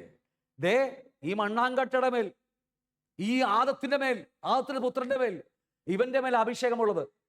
അപ്പൊ ഇവനെ കൊണ്ട് ഗുണമുണ്ടോ? ഉണ്ട്. ഗ്രഹിച്ച ഞാൻ പറഞ്ഞത് അഭിഷേകത്തെ കുറിച്ചുള്ള ക്ലാസ്സൊക്കെ എടുക്കുമ്പോൾ എനിക്ക് മനസ്സിലായിക്കോളും. കാരണം അവൻ പ്രാപിച്ചുകൊണ്ട് ലോകത്തിലേക്കാണ് പോകുന്നത്, അല്ലാതെ സ്വർഗത്തിലേക്കല്ല അവൻ പോകുന്നത്. അഭിഷേകം പ്രാപിച്ചിട്ട് ലോകത്തിലേക്കാണ് പോകുന്നത്. എന്താണെന്നറിയാമോ? ചിതറിപ്പോയി ആദാമിന്റെ മക്കളെ പിടിക്കാൻ വേണ്ടിയാ. അത്രേ ഉള്ളൂ. പ്രതിഫലം കിട്ടും സ്വർഗത്തിൽ. പക്ഷേ സ്വർഗത്തിൽ പോകുന്നത് അവനാ. നമ്മുടെ ഈ പഴയ മനുഷ്യരെ കൊണ്ട്, ജഡമനുഷ്യനെ കൊണ്ട്, അല്ലെങ്കിൽ എന്താ പറയുക, ഈ ഔട്ടർമാനെ കൊണ്ട് നമുക്ക് ഗുണമുണ്ട്. അഭിഷേകം കൊണ്ട് നമ്മൾ പോയി ഒരുപാട് ആൾക്കാർ അതിലേക്ക് ചേർക്കുകയാണ്. പക്ഷെ സ്വർഗത്തിൽ ചെല്ലുമ്പോൾ നമുക്ക് എന്ത് കിട്ടും? പ്രതിഫലമുണ്ട്. അതുകൊണ്ട് വെളിപ്പാട് 19-ാം അധ്യായത്തിലേക്ക് നമ്മുടെ പ്രവൃത്തികൾ ദൈവം 7 സഭയോട് പറയുമ്പോഴും 19-ാം അധ്യായം 20-ാം അധ്യായം ഒക്കെ നോക്കുമ്പോഴും പ്രവൃത്തികൾ ദൈവം നോക്കുന്ന ദൈവമാണ് നമ്മുടേത്. എന്തിനാണെന്നറിയാമോ? പ്രതിഫലത്തിന് വേണ്ടി അല്ല, രക്ഷയ്ക്ക് വേണ്ടിയല്ല, പ്രതിഫലത്തിന് വേണ്ടി മാത്രമാണ്. അതുകൊണ്ട് എന്നെ കർത്താവ് എന്ന് വിളിക്കുന്നവനുമല്ലേ പിതാവിനെ ഇഷ്ടം ചെയ്യുന്നവൻ. വളരെ ഇമ്പോർട്ടൻറ്റ്. ഞാൻ ഈ പറയുന്നത് ഇവിടെ എടുക്കുന്ന ഒരു ക്ലാസ്സും ഒന്നിനോടൊന്നും എന്താ പറയുക ഇടിക്കുന്ന ക്ലാസ് അല്ല, എല്ലാം ഒന്നിനോടൊന്ന് ബന്ധിക്കപ്പെട്ട് കിടക്കുന്ന ക്ലാസ്സാണ്. നിങ്ങൾ ഏത് ടോപ്പിക് എടുത്ത് പഠിച്ചാലും ഒന്നിനോടൊന്ന് കണക്ട് ചെയ്തെടുക്കുക നമ്മുടെ ക്ലാസ്സുകളൊക്കെ. ഗ്രഹിച്ചില്ലയോ? ഉണ്ടോ അകത്ത്? ഉണ്ടോ അകത്ത്? അകത്തുണ്ടോന്ന് മറ്റവൻ പുലിക്കുട്ടി അല്ലേ, സിംഹക്കുട്ടി ഉണ്ടെന്നാ ചോദിച്ചത്. ഇതിൽ നല്ലൊരു പിക്ചർ എനിക്ക് കിട്ടിയില്ല. ഏറ്റവും നല്ല പിക്ചറാണ് ഞാൻ ഇട്ടത്. എടുപ്പ് കണ്ടാൽ തന്നെ അറിയാം അവൻ ആരാണെന്ന്. ജയിക്കാനായി ജനിച്ചവൻ, അതാ നല്ല വാക്ക്, നല്ല കറക്റ്റ് വാക്ക്. ജയിക്കാനായി ജനിച്ചവൻ, തോൽക്കാൻ വേണ്ടിയല്ല അവൻ. അവന് വേറെ അവൻ തോൽവി അറിയത്തില്ല. ഞാൻ പിന്നെ എടുക്കും 1 Corinthians 3-ാം 10-ാം വാക്യം പറയുന്നു, അവനിൽ പാപമെന്ന പോലും അവനറിയത്തില്ല. അവനൊന്നും അറിയത്തില്ല. അവനാകെ ദൈവത്തിൽ എന്തറിയോ അത് അവനറിയാം. അവന് തോൽവി അവന്റെ ചരിത്രത്തിൽ, ഹിസ്റ്ററിയിൽ ഉണ്ടാകത്തില്ല തോൽവി. കാരണം അവൻ ദൈവത്താൽ ജനിച്ചതാണ്. ദൈവത്തിന് തോൽവി ഉണ്ടെങ്കിൽ അവനും തോൽവിയുണ്ട്. നിങ്ങൾ വിശ്വസിക്കുന്ന ക്രിസ്തുവിന് തോൽവി ഉണ്ടെങ്കിൽ അവനും തോൽവിയുണ്ട്. കാരണം എല്ലാം ഞാൻ പറഞ്ഞ അർത്ഥം മനസ്സിലായി കാണും അല്ലേ? എനിക്കൊരു ബന്ധനമുണ്ട് ബ്രദർ എന്ന് പറയുമ്പോൾ ഓർത്താൽ മതി, നമ്മുടെ ക്രിസ്തുവിന് കഴിവില്ലാത്ത ക്രിസ്തു അകത്തിരിക്കുന്നത്. ഞാൻ ഗ്രഹിച്ചോ? എനിക്ക് ബന്ധനമുണ്ട്, എന്നെ പിശനങ്ങ് വിടുന്നില്ല, അങ്ങോട്ട് പോരാട്ടം കിടക്കുന്നൊക്കെ പറഞ്ഞ് ഓർത്താൽ മതി, എൻ്റെ അകത്തെ ക്രിസ്തു ഇത്രയുള്ള ക്രിസ്തുവുള്ളൂ.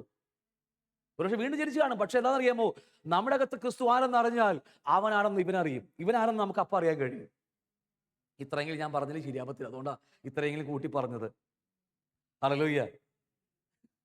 അപ്പോൾ എങ്ങനെയാ സംഭവിക്കുന്നത്? ഇങ്ങനെ ജനം സംഭവിക്കുന്നത് എങ്ങനെയാ? പാസ്റ്ററിനോട് അന്ന് പറഞ്ഞു രക്ഷിക്കപ്പെടാൻ പറഞ്ഞു, ഞാൻ രക്ഷിക്കപ്പെട്ടത്. അത് അങ്ങനെയല്ല. ഓക്കെ, കൃപയാൽ കർത്താവ് രക്ഷിച്ച് കാണും. ദൈവം ഭയങ്കര സ്നേഹമാനാ. ദൈവത്തിന്റെ കരുതലും കാവലും കൃപയെന്നൊക്കെ ഒക്കെ നമുക്ക് വർണ്ണിക്കാൻ പോലും പറ്റത്തില്ല. കാരണം പക്ഷെ വഴിയാത്രയിൽ ഇതിനെക്കുറിച്ച് നമ്മൾ അറിയണം. ജനിക്കുമ്പോൾ ഒരുപക്ഷെ കാര്യമായിട്ടൊന്നും അറിയണമെന്നില്ല.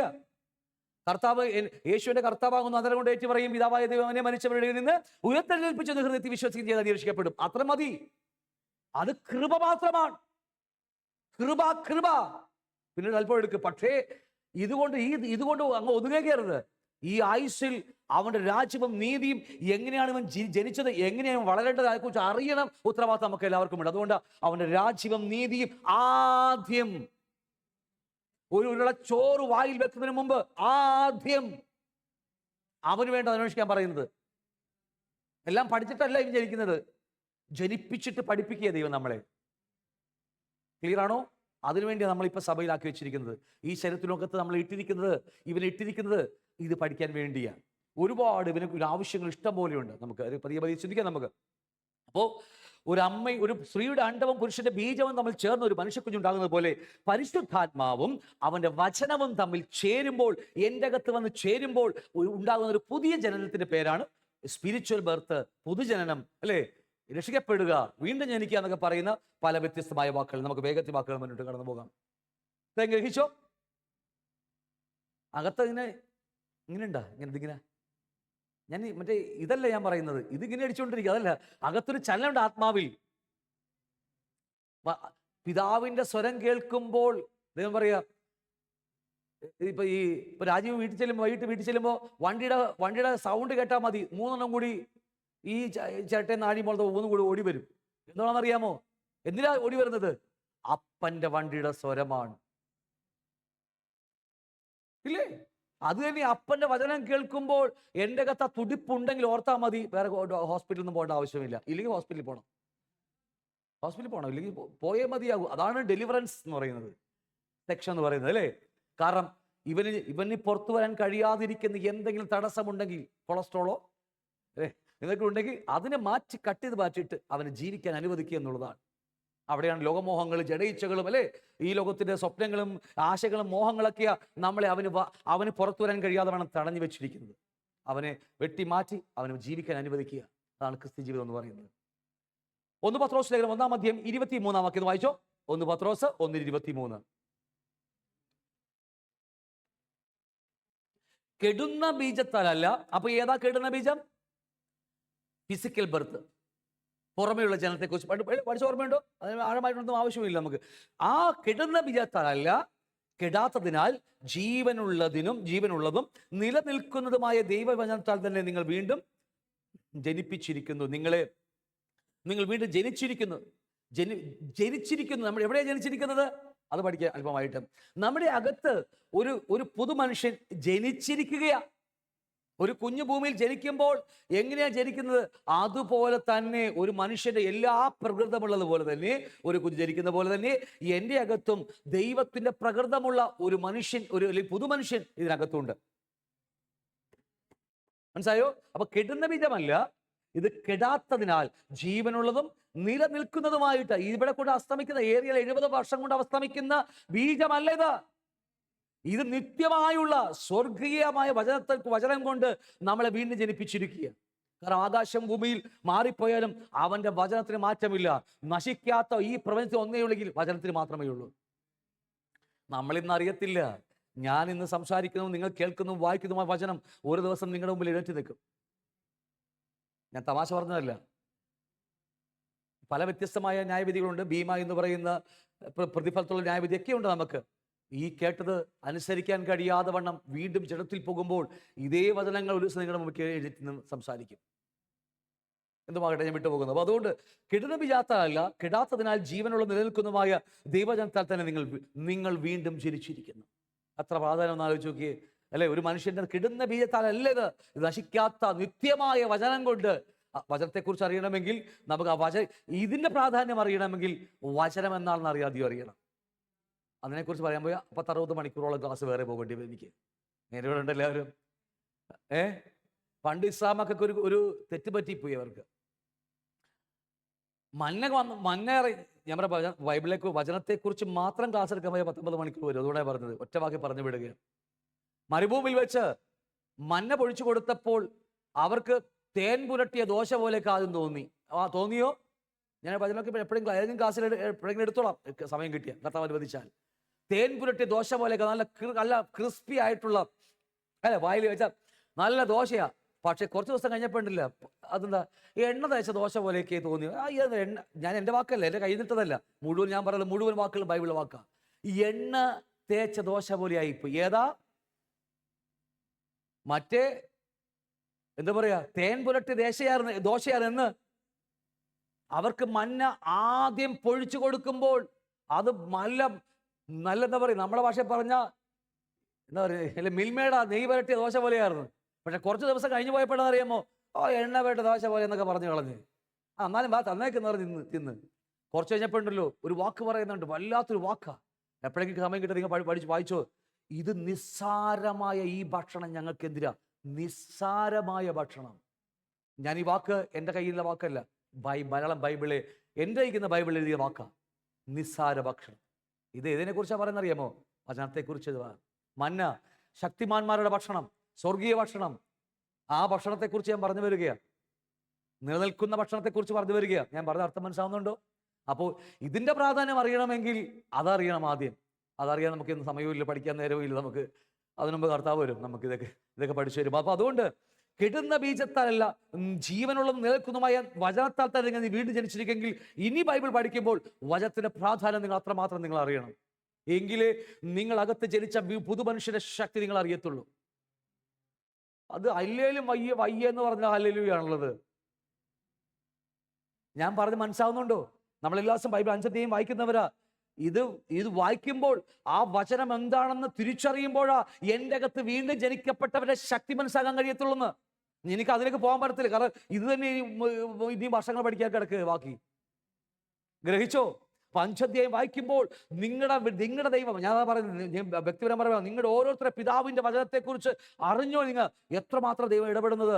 ഈ യോബിന്റെ പുസ്തകം ചെയ്യുമ്പോൾ മരണ ജീവിതത്തെക്കുറിച്ച് പറയുമ്പോൾ അത്രയ്ക്ക് പ്രത്യാശയുടെ വചനങ്ങളാണ് കേൾക്കുന്നത്. നമ്മളെ അത്രയും വലിപ്പമുണ്ട് നമ്മുടെ ദൈവത്തിന്.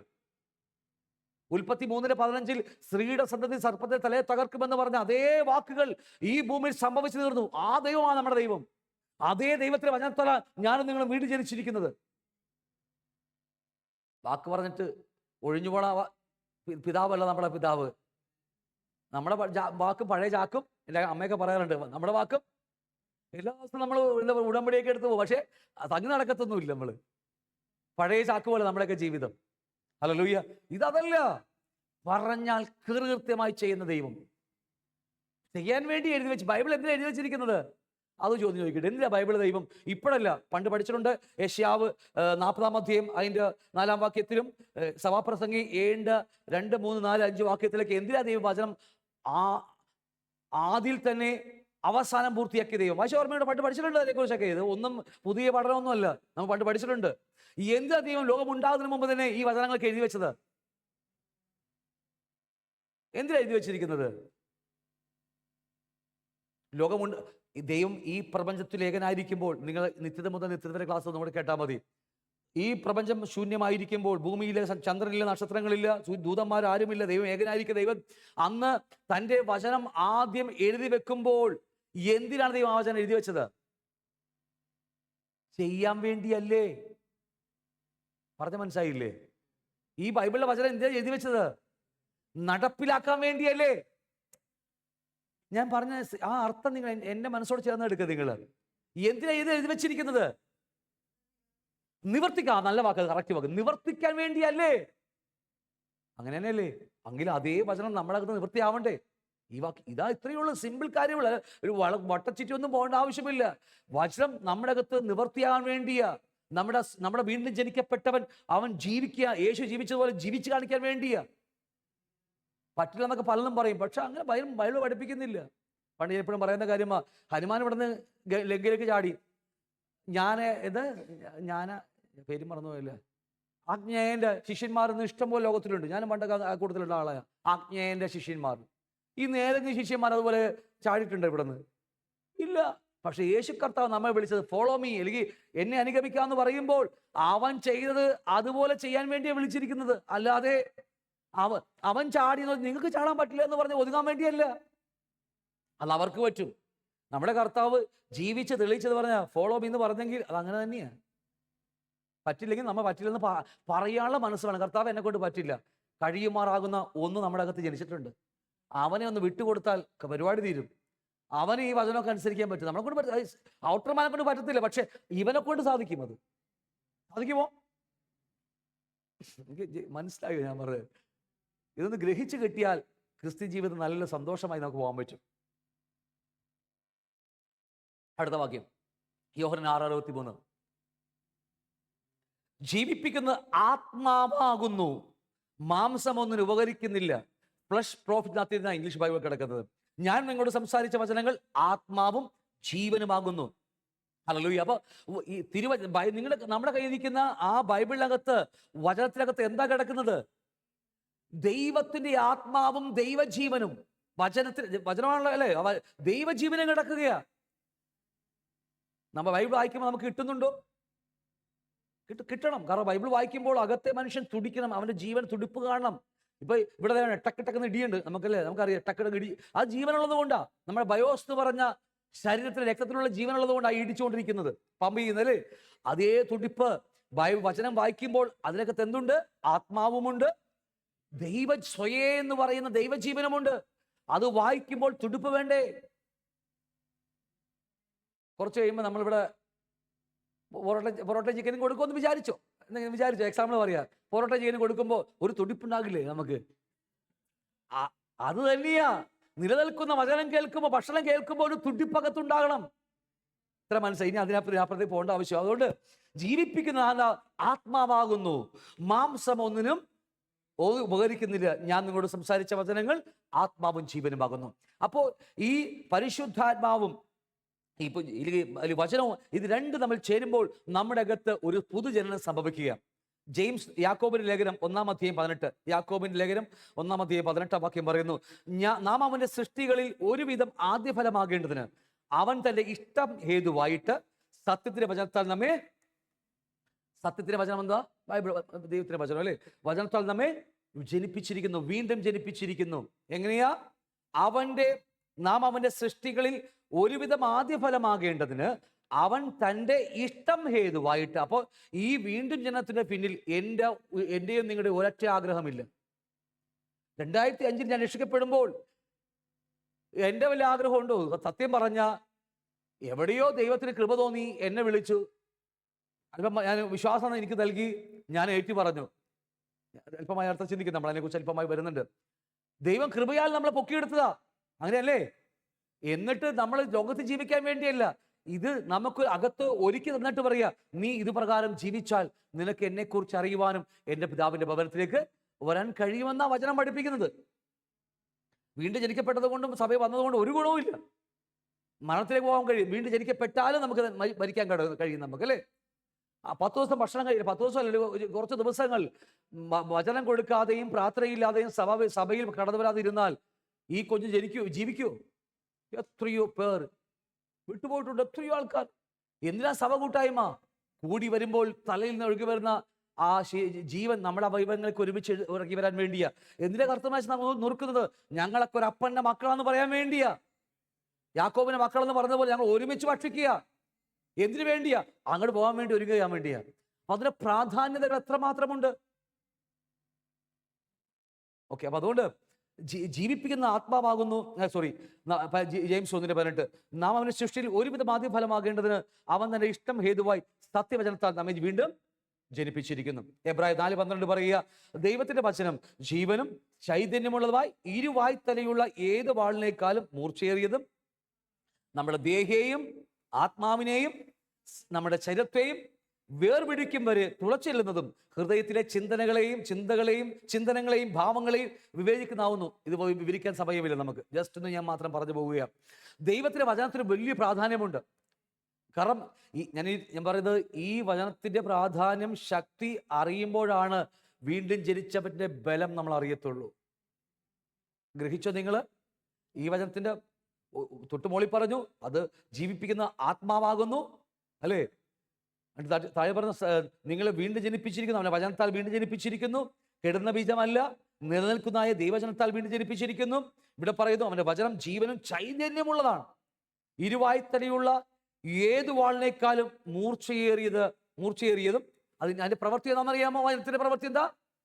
നമ്മുടെ പ്രാണൻ, നമ്മുടെ ദേഹിയുടെ, നമ്മൾ അറിയത്തില്ല, അദൃശ്യമായ ഒരു സ്ഥലമാണ് അല്ലേ? സത്യത്തിൽ ഇതല്ലല്ലോ മനുഷ്യൻ. പഴയ ക്ലാസ്സൊക്കെ ഒന്ന് കേട്ടാൽ മതി, വീണ്ടും കേട്ട് നല്ലതായിരിക്കും. ഇതല്ല മനുഷ്യൻ. നരേന്ദ്രമോദി സാറ് പറയും, സയൻസും ഡോക്ടർമാർ പറയും ഇതാ മനുഷ്യന്ന്. ഇതല്ല മനുഷ്യൻ. നമ്മുടെ അകത്ത് ഒരു അദൃശ്യനായ മനുഷ്യനകത്ത് കിടക്കുന്നുണ്ട്, ദേഹിയിലെ സോൾ. നമുക്കറിയാം, ഉൽപ്പത്തി പുസ്തകത്തിൽ അവൻ ജീവനുള്ള ദേഹി, ലീവിങ് സോൾ എന്ന് പറയുന്ന ജീവനുള്ള ദേഹി ആയി അവന് അകത്ത് കിടക്കുക. അവനെ ഈ ഭൂമിയിൽ സഞ്ചരിക്കുവാൻ ദൈവം കൊടുത്തതാ ഈ വസ്ത്രം. അത്രയേ ഉള്ളത്.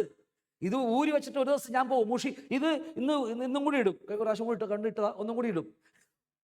വേണം, അത്രയൊന്നും മണമൊന്നുമില്ല. അപ്പൊ ഇന്ന് രാത്രി പോയിട്ട് ഞാൻ ഊരി വെക്കും. എന്തിനാ ഞാൻ ഊരി വെക്കുന്നത്? ഇല്ലില്ല, 2 ദിവസം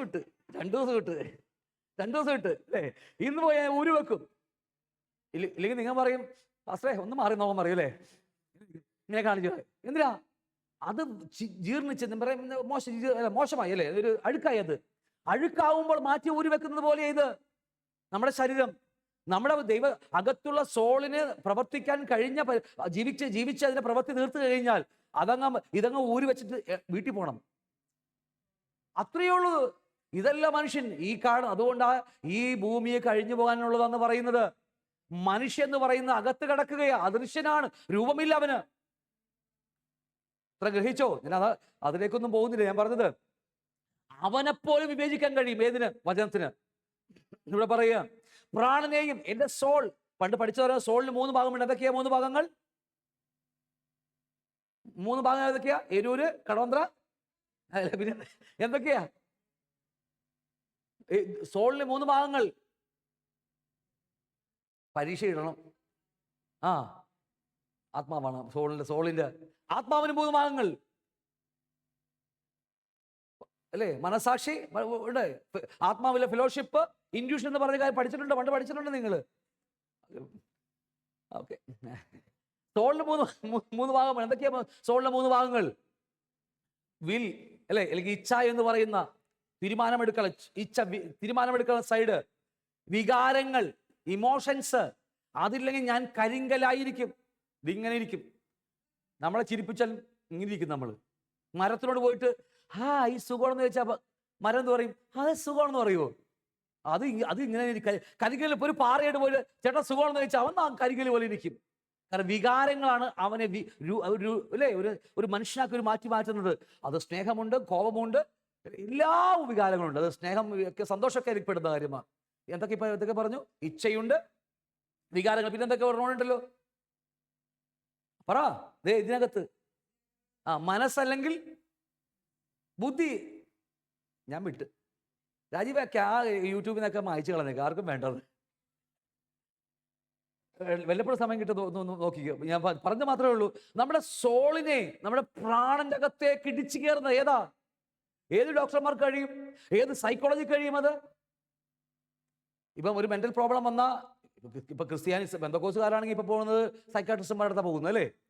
എവിടെ വരെ പോകും? മാക്സിമം പോയാ മാനസിക തലങ്ങളിൽ കെട്ട് ഇല്ലേ കൊടുക്കും. പിന്നെ മനസ്സ് ഇത്തിരി പോയി കഴിഞ്ഞാൽ ഇത്തിരി ഗുളിക കൊടുത്ത് നമ്മുടെ ചത്ത പോലെ ഇരുത്തി. ഇതിനപ്പുറത്തേക്കൊന്നുമില്ല സൈക്കോളജിക്ക്. അവർക്ക് അങ്ങേയറ്റം പോയ മനസ്സ് വരെ പിടിക്കാൻ പറ്റും അല്പം കൂടി. അതും പൂർണ്ണമായിട്ടാണോ? അടുക്കൽ പോലും എടുത്താൻ പറ്റുന്നില്ല മനസ്സിൽ. അതിനപ്പുറത്ത് വേറെ ഹൃദയമൊക്കെ നാം പണ്ട് പഠിച്ചതാ. അരിപ്പ എന്ന മനസ്സെന്ന് പറഞ്ഞ അരിപ്പയിലിട്ട് അരിച്ച് ഹൃദയത്തിലേക്ക് വിടുന്ന കാര്യമൊക്കെ പണ്ട് പഠിച്ചിട്ടുണ്ട്. അത്രയും ആഴങ്ങളിലേക്കാണ് നമ്മൾ പോയിക്കൊണ്ടിരിക്കുന്നത്. 5, 8, 10 വർഷം പഠിക്കുന്ന സൈക്കോളജി അല്ലേ ഞാൻ പറയുന്നത്. വചനം, ആ വചനം അവന്റെ പ്രാണനെ പോലും വിവേചിക്കും. നീ എടുത്ത തീരുമാനം, നീ എടുത്ത വില്ല്, നീ എടുത്തിരിക്കുന്ന നിന്റെ ഇമോഷൻസ് എവിടെ നിന്നാ വന്നത്, നിന്റെ മനസ്സ് ബുദ്ധി എവിടെ നിന്ന് ഇതൊക്കെ വന്നെന്നൊക്കെ അതുപോലെ വിവേചിക്കുവാൻ എന്തിനു കഴിയും? വചനത്തിന്. അതേ വചനത്തിന് നാം വീണ്ടും ജനിച്ചിരിക്കുന്നത്. ഇതിനപ്പുറത്തേക്ക് ഞാൻ ആ പുതു മനുഷ്യനെ കുറിച്ച് വർണ്ണിക്കാൻ എനിക്ക് വാക്കില്ല. ഗ്രഹിച്ചോ? എന്നിട്ട് പറയുക, ആത്മാവിനെയും ദൈവം നമുക്ക് ആത്മാവിനെ നൽകിയ എന്തിനു വേണ്ടിയാ? ദൈവം നമുക്ക് മനുഷ്യാത്മാവിനെ, ഹ്യൂമൻ സ്പിരിറ്റിനെ എന്തിനാ നമുക്ക് ഊതി തന്നത്? പണ്ട് ഉൽപ്പത്തിയിൽ യഹോവയായ ദൈവം ഊതി കൊടുത്തു. യോഹന്നാൻ സുവിശേഷ ഭാഗം പഠിക്കുമ്പോൾ യേശു ഊതി കൊടുത്തു. നമുക്കറിയാം, പണ്ട് പഠിച്ചിട്ടുണ്ട് ഈ വാക്യങ്ങളൊക്കെ. എന്തിനാ ഹ്യൂമൻ സ്പിരിറ്റിന് നമുക്ക് ദൈവം നൽകിയത്?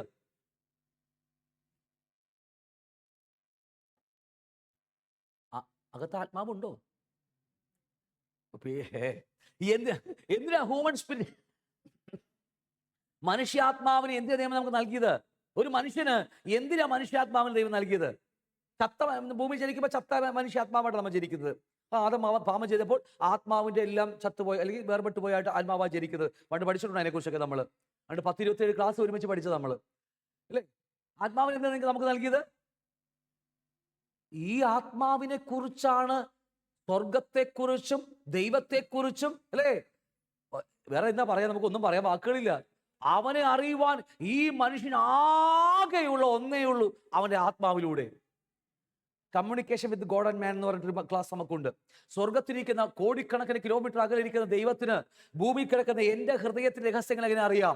എനിക്ക് കോടിക്കണക്കിന് കിലോമീറ്റർ ദൂരെ കിടക്കുന്ന, ഉത്തരദിക്കിൽ കിടക്കുന്ന സ്വർഗത്തിലിരിക്കുന്ന ദൈവത്തിന്റെ ഹൃദയത്തിലെ രഹസ്യങ്ങൾ എനിക്ക് എങ്ങനെ അറിയാൻ പറ്റും? ഞാൻ പറഞ്ഞത് കുറുലേഖത്തിലാ. അവന്റെ ഹൃദയത്തിലുള്ള അവന്റെ ആത്മാവ് അറിയുന്നു, എൻ്റെ ഹൃദയത്തിലുള്ള എൻ്റെ ആത്മാവ് അറിയുന്നു. 2 കമ്മ്യൂണിക്കേഷനായി. ഈ വാക്ക് വായിച്ചിട്ടുള്ളത് നിങ്ങള്? രണ്ട് ആത്മാക്കളുടെ കൂടിച്ചേരലാണ് നമ്മുടെ ക്രിസ്ത്യ ജീവിതത്തിന് ആ സ്വർഗവും ഭൂമിയും ഒന്നാക്കി മാറ്റുന്നത്, ദൈവഹിതം ഭൂമി കൊണ്ടുവരുന്നത്, ദൈവേശ ഭൂമി നടപ്പിലാക്കുന്നത്. ഞാൻ പറയുന്നത് നിങ്ങൾ അതേ സെൻസിൽ എടുക്കണേ. ഇല്ലെങ്കിൽ ഞാൻ ഈ പറഞ്ഞത് ഒന്നും മനസ്സിലാകത്തില്ല. ഇതേതാണ് വലിയ പുതിയ ഡിജിറ്റൽ പാസ്റ്റർ വേറെ എന്തൊക്കെ പുതിയ ഉപദേശങ്ങളായിട്ട് വന്ന് അവസരം പറഞ്ഞേക്കരുത്. ഇത് പച്ചയായ ഉപദേശം, സാധാ ബൈബിൾ പഠിപ്പിക്കുന്ന കാര്യമാണ്. അങ്ങനെ അല്ലേ? ആണോ? പൊടിയും പിടിച്ച് വരരുതില്ല അല്ലേ? പേടിയാണ്. അപ്പൊ അതുകൊണ്ട് പ്രാണനെയും അദൃശ്യനായിരിക്കുന്ന പ്രാണനെയും അദൃശ്യനായിരിക്കുന്ന 33.33% ഒഴിച്ച് 66.66% അദൃശ്യനായിരിക്കുന്ന എൻ്റെ ആ 2 ഭാഗത്തെ പോലും വിവേചിക്കാൻ കഴിവുള്ള അവന്റെ വചനത്താലാണ് ഞാൻ വീണ്ടും ജനിച്ചിരിക്കുന്നത്. അപ്പൊ പവർഫുൾ അല്ലേ ആ വ്യക്തി, ആ കൊച്ചു പയ്യൻ? അത്രയും പവറല്ലേ അവന്. ഹല്ലേലൂയ. അതുകൊണ്ട് സന്ധിവചകളെയും നമ്മുടെ ശരീരത്തെ, നമ്മുടെ ഓരോ അവയവങ്ങൾ എവിടെയൊക്കെയാണ് പാപം കിടക്കുന്നത് പോലും നമ്മുടെ അകത്തിൽ നമുക്കറിയാം. ചില കണ്ണുകൾ, ചില ആൾക്കാർ പറയാറുണ്ട്, പാസ്റ്റർ എനിക്ക് നോട്ടം, എൻ്റെ കൺമോഹത്തെ എനിക്ക് കൺട്രോൾ ചെയ്യാൻ പിടിക്കാൻ പറ്റുന്നില്ല, എനിക്ക് കണ്ണുകൾ എപ്പോഴും പാപത്തിലേക്ക് പോകുന്നു. നമുക്കറിയാം എവിടെയോ കണ്ണിനിടയിൽ മറിഞ്ഞിരിക്കുന്നു ഏതോ ദുരാത്മക ശക്തി, നമുക്കറിയാം അതിനെക്കുറിച്ചൊക്കെ അല്ലേ. അപ്പോൾ ഇതിനൊക്കെ നമുക്ക് പറഞ്ഞു കൊടുക്കുവാനും അതിനെ ശാസിക്കാൻ പോകാൻ കാരണം ഈ വചനമല്ലേ. നമ്മുടെ സന്ധിപഞ്ചകൾ ഒഴിഞ്ഞു കിടക്കുന്ന നാവിലാവട്ടെ എവിടെയാണ് ആ ദുരാത്മാക്കളുടെ കൺട്രോളിംഗ് ഉള്ളതൊക്കെ വിടുവിക്കാൻ കഴിവുള്ള വചനത്താൽ തന്നെയാ ഞാനും നിങ്ങളും വീണ്ടും ജനിച്ചിരിക്കുന്നത്. ഹല്ലേലൂയ. എന്നിട്ട് പറയാ, പ്രാണനെയും ആത്മാവിനെയും സന്ധിപഞ്ചകളെയും വേർപിടിക്കും വരെ പൊളിച്ച് വെട്ടി. ഞാനൊന്ന് ബീഫ് മേടിക്കാൻ പോയി, കറി വെച്ചിട്ടില്ല, ഫ്രീസർ വെച്ചിരിക്കുക. എനിക്ക് എല്ലാവരും കൂടെ അങ്ങോട്ട് വരുന്നത് ഞാൻ വെറുതെ പറഞ്ഞതാ. അവിടെ ബീഫ് പുള്ളി എടുത്തിട്ട് ഇങ്ങനെ വെട്ടി നുറുക്കി ഓരോ ചെറിയ പീസാക്കി തന്നിരിക്കുക ഇല്ലേ. അതിൻ്റെ ഞാൻ പറയുന്ന അളവിൽ ചെറിയ ചെറിയ പീസുമായി അതുപോലെ ചിക്കൻ ആണെങ്കിൽ അല്ലേ എല്ലാം ചെറിയ എന്നറിയാം, അതുപോലെ വെട്ടി നുറുക്കി കഷ്ണമാക്കി അതിനിടയിൽ എന്തുണ്ടെന്ന് അറിയാൻ പോലും കഴിവുള്ള വചനമാണ് എൻ്റെയും നിങ്ങളെയും കയ്യിലിരിക്കുന്ന ഈ പുസ്തകത്തിലിരിക്കുന്ന ബൈബിള്. കെട്ടും പൂട്ടും ബന്ധനമല്ല ഞാൻ ഈ പറഞ്ഞു തന്നത്, സാക്ഷാൽ ക്രിസ്തു ജീവിതം. ഹല്ലേലൂയ. പക്ഷെ തുറന്ന് പഠിക്കണം, നമ്മൾ തുറന്ന് വായിക്കാനുള്ള മനസ്സ് വേണം നമുക്ക്. അപ്പൊ അതുകൊണ്ട് വേർപെടുക്കുമ്പോഴേ തുളച്ച് ചെല്ലും. എങ്ങനെയാ? തുളച്ച് ഇടിച്ചു കയറൊക്കെ തക്കവണ്ണം അതിന് മറയില്ല. ഇപ്പൊ പറയില്ലേ, നിന്ന നിപ്പിന് ഇപ്പം എനിക്ക് അമേരിക്ക പോകാൻ കഴിയും നമുക്കിപ്പോൾ അല്ലേ? നിന്ന നിപ്പിന് നമുക്കിപ്പോൾ പറ്റുമോ? പോയിട്ട് ഇപ്പം ഞാൻ പറയാം, ഇപ്പം എനിക്ക് എൻ്റെ വീട് 20 രൂപ, എനിക്ക് 20 രൂപ വീടിരിക്കുന്നത്. ഇപ്പോൾ ഒരു കാര്യം ഫോൺ വിളിച്ചാൽ പറയുക, അത് എൻ്റെ ഡ്രോയുടെ ഇപ്പുറത്ത് ഇരിക്കുന്നത് നമുക്ക് കറക്റ്റായിട്ട് പറയും. കാരണം എല്ലാം നമുക്കറിയാം. ഞാൻ അവിടെ പോയി ചെയ്യുന്നത് പോലെ ഇവിടുന്ന് ഞാൻ ചെയ്യുക. അത്രയും അടുപ്പമാണ്. ഏത് ഞാൻ പറഞ്ഞ് ഗ്രഹിക്കാൻ കഴിയുന്നുണ്ടോ? ഞാൻ വിടാ, ഞാൻ അത് പറഞ്ഞൊരു മനസ്സിലായില്ല. തുളച്ചു ചെല്ലുക. അതിൻ്റെ ഹൃദയത്തിലെ ചിന്തകൾ, എവിടെയാണ് ചിന്തയെക്കുറിച്ച് നമ്മൾ ക്ലാസ് എടുക്കും പിന്നീട്. ഹൃദയത്തിലെ ചിന്തകളെയും ഭാവങ്ങളെയും വിവേചിക്കുന്നതുമാകുന്നു. നിന്ന നിപ്പിനെ ഇപ്പം എത്ര ദൂരം പോലും പോകാൻ കഴിയത്തക്ക വണ്ണമുള്ള നമ്മുടെ സോൾ എന്ന് പറയുന്നത്. ഇന്റർനെറ്റ് എങ്ങനെയാണോ, നെറ്റിന്റെ അവസാനം എന്നല്ലേ പറയുന്നല്ലേ ഇന്റർനെറ്റ്, ഗൂഗിൾ അത്രയും വിശാലമാണ് എൻ്റെ നിങ്ങളുടെ സോൾ സ്ഥലം എന്ന് പറയുന്നത്. അവിടെ അറിയാം, പണ്ട് പഠിച്ചിട്ടുണ്ട്, അവിടെയാണ് സിക്സ്ത് കിങ്ഡം ഇരിക്കുന്നത്. ആരാ ആ പുള്ളിക്കാരൻ? ആരാ ഭരിക്കുന്നത്? സാത്താൻ. കറക്റ്റ് ഓർമ്മയുണ്ടോ? പണ്ട് പഠിച്ചതല്ലേ? എന്റെ പ്രാണനെ കാരാഗ്രഹത്തിൽ നിന്ന് വിടുവിക്കണമേ, സങ്കീർത്തനക്കാരൻ പറഞ്ഞതൊക്കെ ഓർമ്മയുണ്ടോ? എവിടെയാ സോള് കിടക്കുന്നത്? ഞങ്ങൾക്ക് പറഞ്ഞ് ഗ്രഹിച്ചത് നിങ്ങൾ സ്പിരിച്വൽ മണ്ഡലത്തിൽ, അദൃശ്യമായ മണ്ഡലത്തിൽ. ഞാൻ വിട്ടുപോകുന്നു, ഇനി അധികം പറയുന്നില്ല. ഇത്ര ഗ്രഹിച്ചോ ഞാൻ പറഞ്ഞത്? എടുക്കാൻ ബുദ്ധിമുട്ടുണ്ടോ നിങ്ങൾക്ക് ഞാൻ പറയുന്നതൊക്കെ? വളരെ സിമ്പിളായിട്ടല്ലേ പറയുന്നത്. എടുക്കാൻ ബുദ്ധിമുട്ടുണ്ടോ നിങ്ങൾക്കത് ഞാൻ പറയുന്നതൊക്കെ? ഇരിപ്പാനായിട്ട് പേടിയാണ് എനിക്കത്. അതാണ് ഈ ദഹിച്ചില്ലെങ്കിൽ നാളെ ലൂസ് മോഷൻ ഉണ്ടാകും. അതാ പേടിയിരിക്കും. പിന്നെ ചീറ്റിയ പരിപാടി എല്ലാവരും മൊത്തത്തിൽ നടിച്ചു കളയും നമ്മൾ. അതുകൊണ്ട് പേടിയാണ് എനിക്ക്. അപ്പം അതുകൊണ്ട് ഈ അതേ വചനം, ഇത്രയും കൂടുതൽ വചനം ഇതിൽ ആവശ്യമില്ല. അത് ചുറ്റി പാറയെ പിളർക്കുന്നാവുന്നു. ഇരിമയ പ്രവചനം അല്ലേ? അത് പാറയെ പിളക്കുന്നാകുന്നു. അത് എത്രയോ വാക്കുകൾ നമുക്ക് പറക്കി എഴുതിയ ഒരുപാട് പറയേണ്ടി വരും. അതുകൊണ്ട് എത്രയും പറഞ്ഞു വിടുക. അതേ വചനത്താല നിങ്ങളകത്തൊരു പുതു മനുഷ്യൻ സൃഷ്ടിക്കപ്പെട്ടിരിക്കുന്നത്. എങ്ങനെയാ? അവന്റെ പരിശുദ്ധാത്മാവ് അല്ലേ? ആ വചനവും തമ്മിൽ അവന്റെ വചനം തമ്മിൽ ആ ഏറ്റുപറയില്ല നമ്മള്. പിതാവ് നീ എന്റെ കർത്താവാകുന്നു ഏറ്റു പറയുമ്പോൾ അതേ തത്സമയം പരിശുദ്ധാത്മാവും കൂടി എൻ്റെ അകത്തേക്ക് ഇറങ്ങി വന്ന് ഒരുമിച്ച് സംഭവിക്കുന്ന കാര്യമാണ് അകത്തെ വീണ്ടും ജനമെന്ന് പറയുന്നത്. ആദ്യം വിചാരിക്കുന്നു. ഇനി അടുത്ത സെക്ഷൻ കൂടെ നോക്കിയിട്ട് നമുക്ക് നിർത്താം. എഫേസ്യർ 2:8 പറയുന്നു, കൃപയാലല്ലോ. എങ്ങനെയാ? നമുക്കറിയാവുന്ന വാക്യമാ. നിങ്ങൾ വിശ്വാസം മൂലം രക്ഷിക്കപ്പെട്ടിരിക്കുന്നു, അതിനും നിങ്ങൾ കാരണമല്ല. അപ്പൊ നമുക്ക് ഒരു പരിപാടിയും ഇല്ല. എന്തിനെക്കുറിച്ചാണ് പറയുന്നത്? വിശ്വാസത്തെക്കുറിച്ച് പറയാം. നമ്മുടെ വിശ്വാസത്തെക്കുറിച്ച് പറയാ. കൃപയാലോ നിങ്ങൾ വിശ്വാസം മൂലം രക്ഷിക്കപ്പെട്ടിരിക്കുന്നത്, അതിനും നിങ്ങൾ നിങ്ങളൊന്നും വലിയ പൊങ്ങച്ചൊന്നും എടുക്കേണ്ട ആവശ്യമില്ല. ദൈവത്തിന്റെ ദാനമെന്ന്, ദൈവദാനമാകുന്നു എന്ന്. ഇത്ര ക്ലിയർ ആണോ? അപ്പോൾ വീണ്ടും ജനനത്തിൽ മറ്റൊരു സൈഡും കൂടി നമുക്ക് ചേർത്ത് വെച്ച് പഠിക്കണം. ഇല്ലെങ്കിൽ നമുക്കതിന് പൂർണ്ണത വരത്തില്ല. ആത്മാവും വചനം തമ്മിൽ ചേരുമ്പോഴാണ് ശരി തന്നെയാ, ഓക്കെ 100% അത് തന്നെയാ. പക്ഷേ മറു സൈഡും കൂടി ഉണ്ട്. നമ്മുടെ ഒരു ഭാഗം അതിൽ കയറി വരുന്നുണ്ട്. അത് പറയാൻ വേണ്ടി ഈ വാക്യം എടുത്തത്. അവിടെ വചന കൃപയാലല്ലോ നിങ്ങൾ വിശ്വാസം മൂലം രക്ഷിക്കപ്പെട്ടിരിക്കുന്നു. അപ്പൊ ഒരു ഫോർമുലയാണ് അല്ലേ? ഒരു ഫോർമുല പറയുക. A+² B² എന്നൊക്കെ പറയുന്ന പോലെ ഒരു ഫോർമുല പറയുക. എങ്ങനെയാ?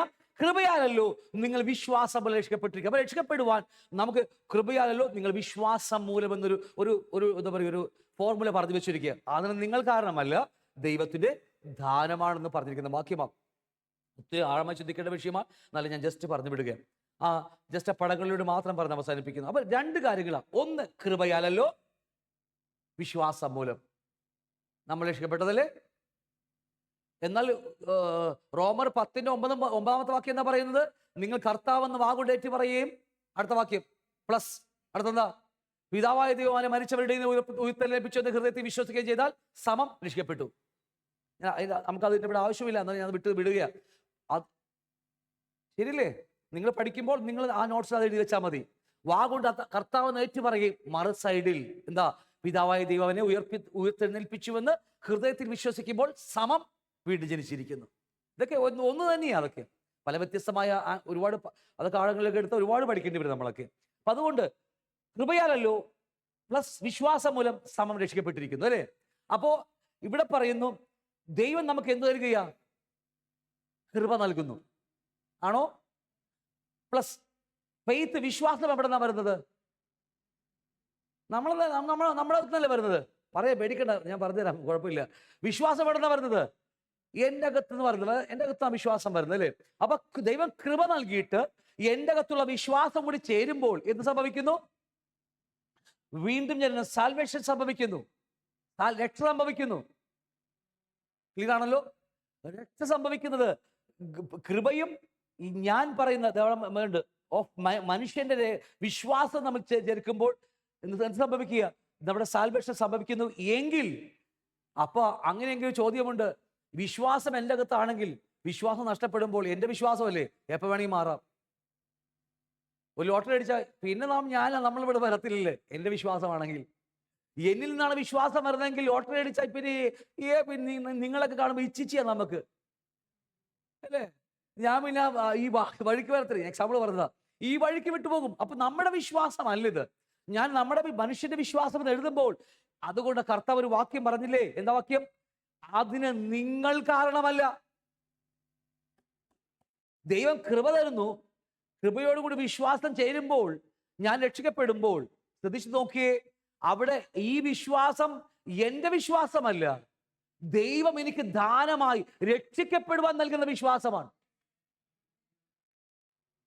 ഇത് വലിപ്പം ഇഷ്ടം പോലെ വിശ്വാസം തന്നെ നമുക്ക് പല ലെവലിൽ പഠിക്കേണ്ടി വരും. കാരണം പണ്ടൊക്കെ ഞാൻ പറഞ്ഞില്ലേ, ഒരു അഗാധമായ കൊക്കയുടെ മുകളിൽ ഇങ്ങനെ നിൽക്കുക ടെമ്പോ ട്രാവലിൽ, തൊട്ട് താഴെ കൊക്കയ, ബ്രേക്ക് പൊട്ടിപ്പോയി, താഴെ കിടക്കേണ്ട ഞങ്ങൾ ആ സമയം ഞങ്ങൾക്ക് എവിടെ നിന്ന് കിട്ടി വിശ്വാസം? അതേ വണ്ടി കൊണ്ട് വീണ്ടും 25 കിലോമീറ്റർ ഓടി വണ്ടിപ്പെരിയാർ പോയി ക്ലാസ് എടുക്കണമെങ്കിൽ എവിടെ നിന്ന് കിട്ടി വിശ്വാസം? എൻ്റെ വിശ്വാസമാണെങ്കിൽ എന്ത് പറയുന്ന അറിയാമോ? ഈ വണ്ടി എടുത്താൽ വണ്ടി നിന്നും, കാരണം സെൻസർ കംപ്ലൈന്റ് ആണ് അതിൻ്റെ. നമ്മൾ യൂട്യൂബ് നോക്കി മൊത്തം ഗൂഗിൾ തപ്പി അതെല്ലാം കണ്ടുപിടിച്ച് നമ്മൾ ഇറങ്ങും, അല്ലേ? വർക്ക്ഷോപ്പാരെ കണ്ടെത്തി ഗൂഗിൾ നോക്കി വർക്ക്ഷോപ്പ് എവിടെയെന്ന് കണ്ടുപിടിച്ച് നമ്മൾ അങ്ങനെ പോകത്തുള്ളൂ, അതെന്റെ വിശ്വാസമാണെങ്കിൽ. ഇപ്പോഴും നമ്മൾ മോശക്കാരനല്ല, ഗൂഗിൾ നോക്കുമല്ലേ, എന്ത് കണ്ട് ഗൂഗിൾ കേട്ടാന്നൊക്കെ പറഞ്ഞ് നമ്മളപ്പോ തന്നെ നോക്കും ഗൂഗിളൊക്കെ. ഒരാളെന്ന് CNC കട്ടിങ്ങിന്റെ ചോദിച്ച്, CNCയുടെ ഫുൾ ഫോം ഞാൻ മറന്നുപോയി, നമുക്കിന്ന് ഓർത്തൊക്കെ നേരം പോലും ഇല്ല. നമുക്ക് നാണക്കെടാൻ പറ്റില്ല ഓരോ പണിക്കാരുടെ മുമ്പിൽ, ഇന്ന് വീട്ടിൽ പണിക്കാറുള്ളതുകൊണ്ട് ഗൂഗിൾ അപ്പം തന്നെ ഗൂഗിൾ നോക്കി എന്താണെന്ന്. അപ്പൊ കമ്പ്യൂട്ടറൈസ്ഡ് എന്നൊക്കെ പറഞ്ഞ് അവിടെ എഴുതി കാണിച്ചെന്ന് പിന്നെ പറഞ്ഞു കൊടുത്ത്. ഞാൻ പറഞ്ഞ അപ്പൊ നമുക്ക് ഇതല്ലേ ഞാൻ പറഞ്ഞത് കാര്യം, നമുക്ക് ലഭിക്കുന്ന ഈ കൃപ നൽകുമ്പോൾ ആ വിശ്വാസം കൂടി നമുക്ക് തരികയാണ്. അതുകൊണ്ട് വിലയേറിയ വിശ്വാസം, അതിവിശുദ്ധ വിശ്വാസം, അപ്പോസ്തലന്മാരുടെ വിശ്വാസം എന്ന് പറഞ്ഞ് നീണ്ട ലിസ്റ്റ് പുറമേ കിടക്കുന്നത്. അത് നാളെ പിന്നീട് പഠിക്കും, വിശ്വാസം എന്ന ക്ലാസ് പഠിക്കും നമ്മൾ പഠിക്കാനെ കുറിച്ച്. അപ്പൊ അതുകൊണ്ട് ഒറ്റ കാര്യം പറഞ്ഞാൽ വിടുക, ദൈവം നമുക്ക് കൃപ നൽകുന്നു, ആ കൃപയുടെ കൂടെ എന്നുകൂടെ നൽകുക, എനിക്ക് വിശ്വസിക്കാൻ വേണ്ടിയുള്ള ഒരു ശക്തി കൂടെ നൽകുക, അല്ലേ? ചില സമയങ്ങളിൽ നമ്മൾ രോഗികൾക്ക് വേണ്ടി പ്രാർത്ഥിക്കുമ്പോൾ അല്ലേ, ചില സമയങ്ങളിൽ നമുക്കിത് എങ്ങാനും പ്രാർത്ഥിച്ച് നാട്ടുകാർ മുഴുവൻ കൂടിയിരിക്കുക, എങ്ങാനും പ്രാർത്ഥിച്ച് നടന്നില്ലെങ്കിൽ നാണക്കേടാ, ഇല്ലേ? പക്ഷെ ആ സമയത്ത് ഒരു പവർ നമ്മളിലേക്ക് ഇറങ്ങി വരികയാണ്.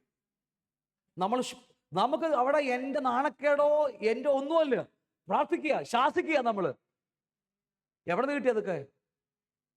അപ്പൊ വിശ്വാസ ലെവലുകൾക്ക് വ്യത്യാസമുണ്ട്, അത് വേറെ കാര്യം, അത് വേറെ ഞാൻ പറഞ്ഞു. അപ്പൊ കൃപ നൽകുമ്പോൾ ആ കൃപയുടെ അകത്തുകൂടി വേറൊന്നും കൂടി ദൈവം നമുക്ക് ധാരാളമായി നൽകുക, വിശ്വാസം എന്ന് പറയും. ആ വിശ്വാസത്താണ് ഞാൻ ഏറ്റു പറയുന്നത്. അപ്പൊ എനിക്ക് രക്ഷിക്കപ്പെടുവാൻ വിശ്വാസം ആരാ നൽകിയത്? ദൈവം നൽകിയതാ. പക്ഷേ ആ ക്ലാസ് അവിടെ നിൽക്കട്ടെ, ജസ്റ്റ് ഒരു വാക്യം പറഞ്ഞ് മറ്റേ ക്ലാസ്സിലേക്ക് ഒന്ന് ചാടിയിട്ട് ഞാൻ തിരിച്ചു വരാം. ഈ വിശ്വാസം എൻ്റെ വിശ്വാസമായി പരിണമിക്കണം. അത് പറഞ്ഞാൽ വിടുക, അത് വേറെ ക്ലാസ്സാ, അത് ഞാൻ പറഞ്ഞു വിടുക. ദൈവം നമുക്ക് രക്ഷിക്കപ്പെടുവാൻ തക്കവണ്ണം വിശ്വാസം ദാനമായി നൽകുമ്പോൾ, ഈ വിശ്വാസം ഈ ജീവിതയാത്രയിൽ കർത്താവോടുകൂടി നടക്കാൻ തുടങ്ങുമ്പോൾ, അവന്റെ വചനത്തിൽ ഞാൻ നടക്കാൻ തുടങ്ങുമ്പോൾ, അവനോട് പറ്റിച്ചേർന്ന് അവൻ്റെ ഞാൻ അവനെക്കുറിച്ച് അറിയുമ്പോൾ, ഈ വിശ്വാസം എൻ്റെ വിശ്വാസമായി പരിണമിക്കണം. ഇല്ലെങ്കിൽ എപ്പോഴും പാല് കുടിച്ചോണ്ടിരിക്കും, കർത്താവേ എനിക്ക് കൃപത, എപ്പോഴും നമ്മൾ കുഞ്ഞായിക്കൊണ്ടിരിക്കും, ശിശുവായിരിക്കും. അർത്ഥം മനസ്സിലായിക്കാണോ? ഇല്ലയോ? ഇല്ലെങ്കിൽ അങ്ങനെ വായിച്ചു കളഞ്ഞേക്ക്. വിശ്വാസം എൻ്റെ വിശ്വാസമായി, ദൈവം തന്ന ദാനമായി തന്ന വിശ്വാസം എൻ്റെ വിശ്വാസമായി എൻ്റെ ജീവിതത്തിൽ പരിണമിക്കണം. ഹല്ലേലൂയ. എൻ്റെ സോൾ പൂർണ്ണമായും ദൈവത്തിൽ ആശ്രയിക്കത്തക്കവണ്ണം. മറ്റത് ദാനമാണ്.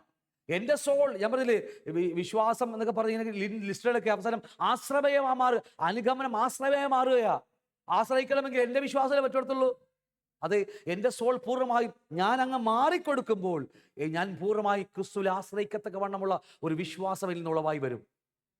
ഒരുപക്ഷെ ബാല്യകാലത്തിലൊന്നും കാണത്തില്ല, രക്ഷിക്കപ്പെട്ട 5, 10, 2, 3 വർഷമൊന്നും കാണത്തില്ല, എനിക്കറിയാം. പക്ഷേ എത്രത്തോളം വചനത്തിൽ നടക്കാൻ തുടങ്ങുമ്പോൾ, അത്രത്തോളം ആ ദൈവത്തിന്റെ കരം അനുഭവിക്കാൻ തുടങ്ങുമ്പോൾ, അവന്റെ കരുതൽ കാവൽ അനുഭവിക്കാൻ തുടങ്ങുമ്പോൾ എനിക്ക് പിന്നെ മനസ്സിലായി അവൻ എൻ്റെ കൂടെയുണ്ട്.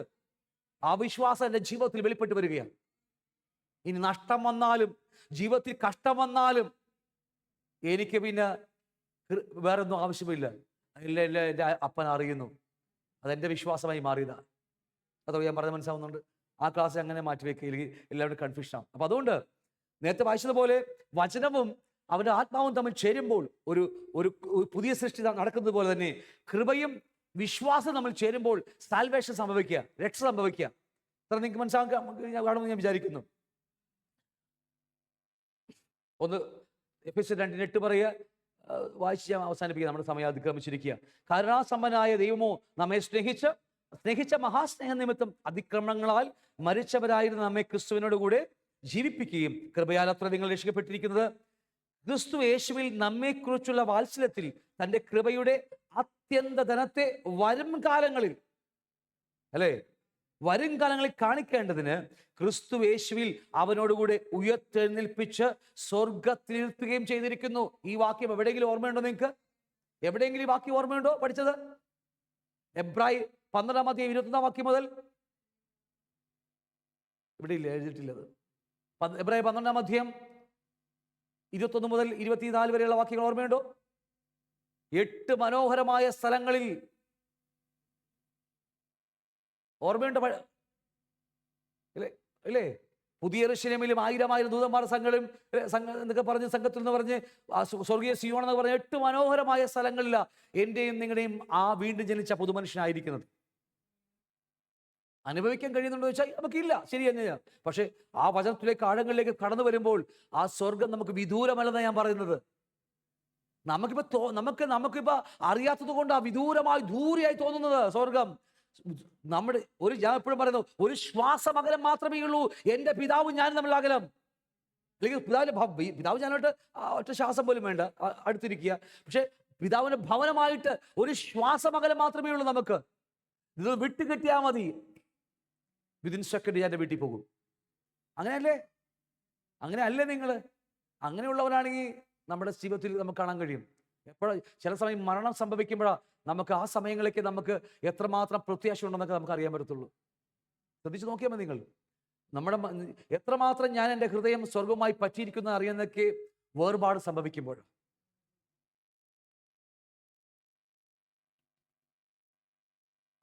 പാട്ട് കയറിക്കോട്ടെ.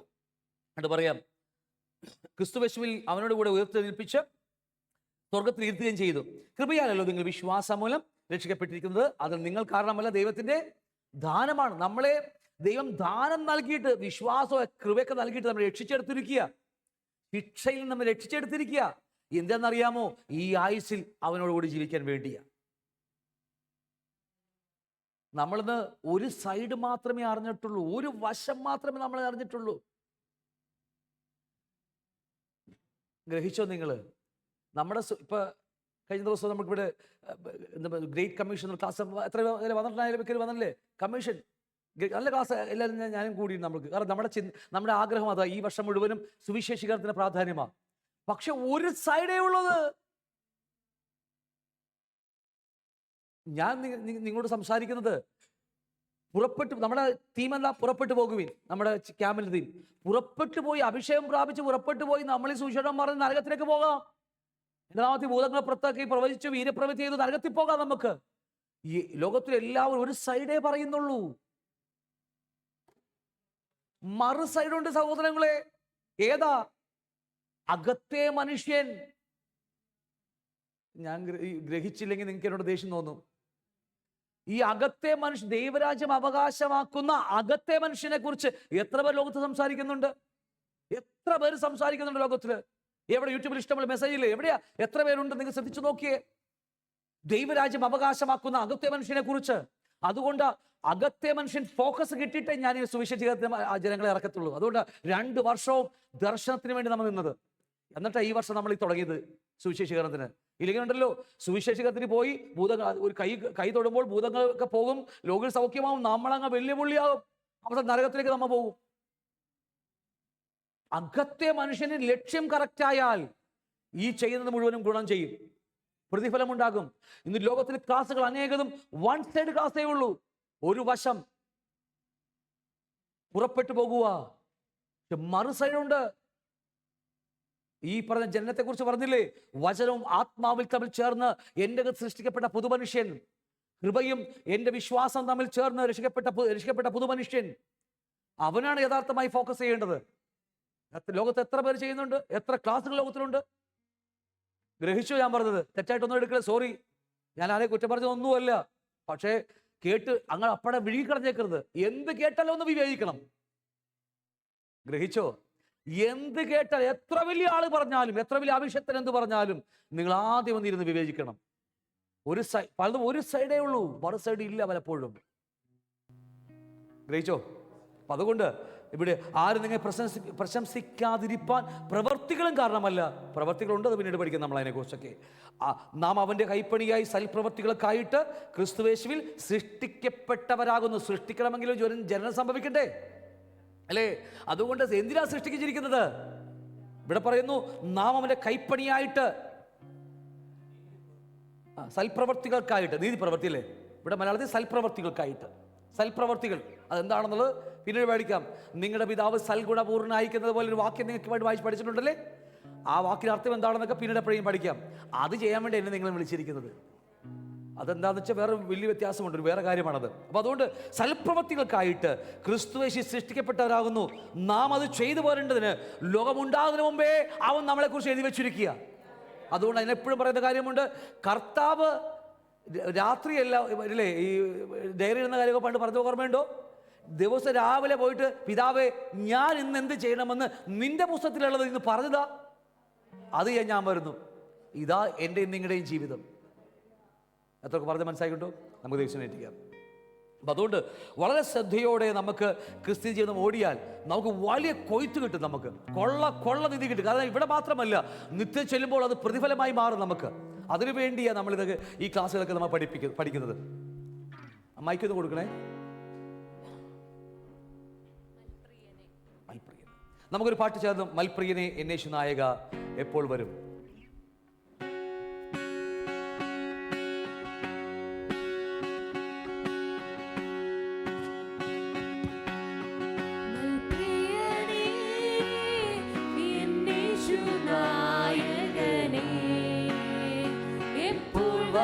പ്രത്യാശയോടെ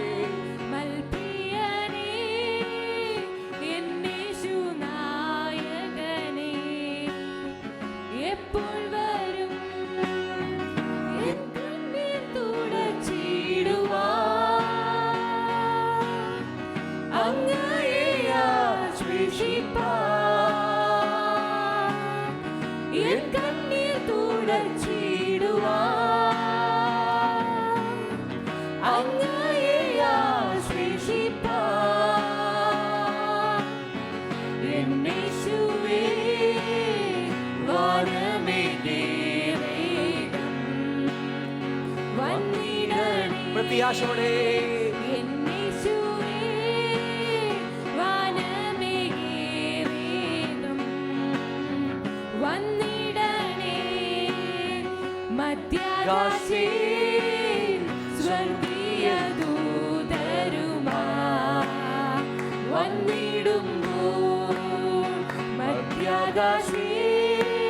പ്രത്യാശയോടെ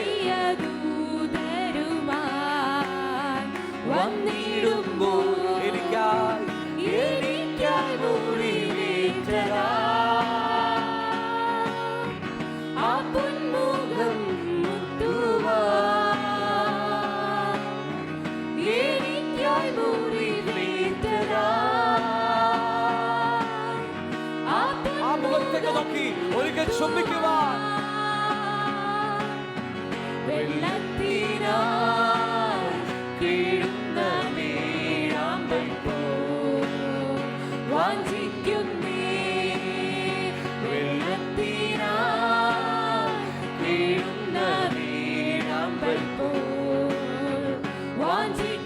മൽപ്രിയനേ, മൽപ്രിയനേ,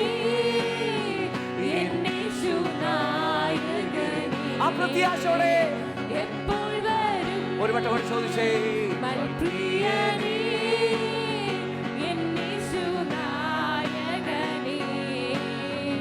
എപ്പോൾ വെൺവസ്ത്രം വെണ്മവസ്ത്രം ധരിച്ചു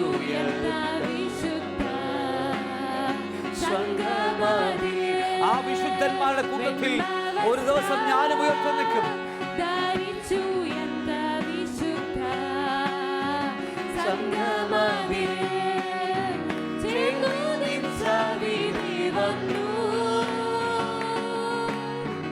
ഹല്ലേലൂയ പാടുവാൻ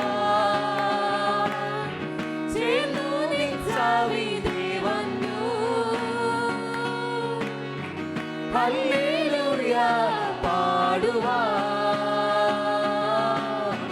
ബുദ്ധിയുള്ള നിർമ്മല കന്യക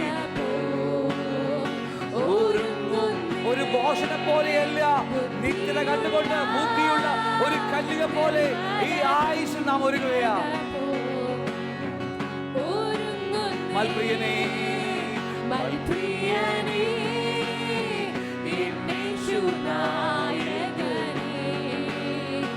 എപ്പോൾ വരും? മൽപ്രിയനേ,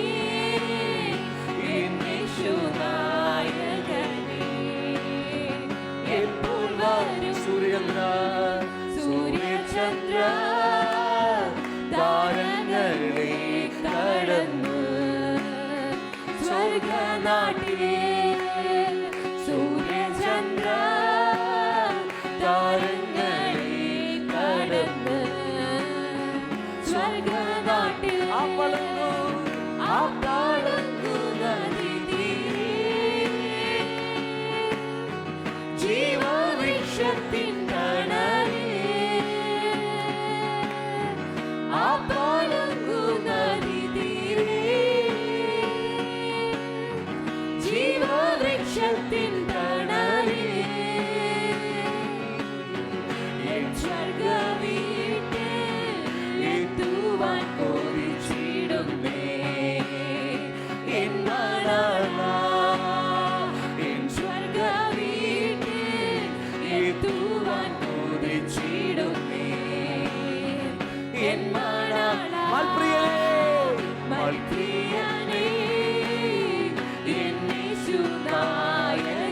എപ്പോൾ വരും നീ?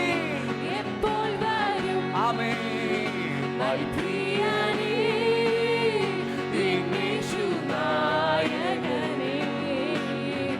എപ്പോൾ വരും? സൂര്യചന്ദ്ര സൂര്യചന്ദ്ര താരങ്ങളെ കടന്നു സ്വർഗനാട്ടിൽ സൂര്യചന്ദ്ര താരങ്ങളെ കടന്നു സ്വർഗനാട്ടിൽ അപ്പളങ്ങു നദി ജീവവൃക്ഷത്തിൻ തണലിൽ പ്രത്യാശയോടെ അപ്പളങ്ങു നദി ജീവവൃക്ഷത്തിൻ തണലിൽ എൻ സ്വർഗവീട്ടിൽ എത്തുവാൻ കൊതിച്ചിടുന്നേ. എന്നോട് ചേർത്ത് വിളിച്ചു പറഞ്ഞേ, എൻ സ്വർഗവീട്ടിൽ എത്തുവാൻ കൊതിച്ചിടുന്നേ. എൻ സ്വർഗവീട്ടിൽ ആമേൻ എത്തുവാൻ കൊതിച്ചിടുന്നേ. എൻ സ്വർഗവീട്ടിൽ എൻ സ്വർഗവീട്ടിൽ എത്തുവാൻ കൊതിച്ചിടുന്നേ.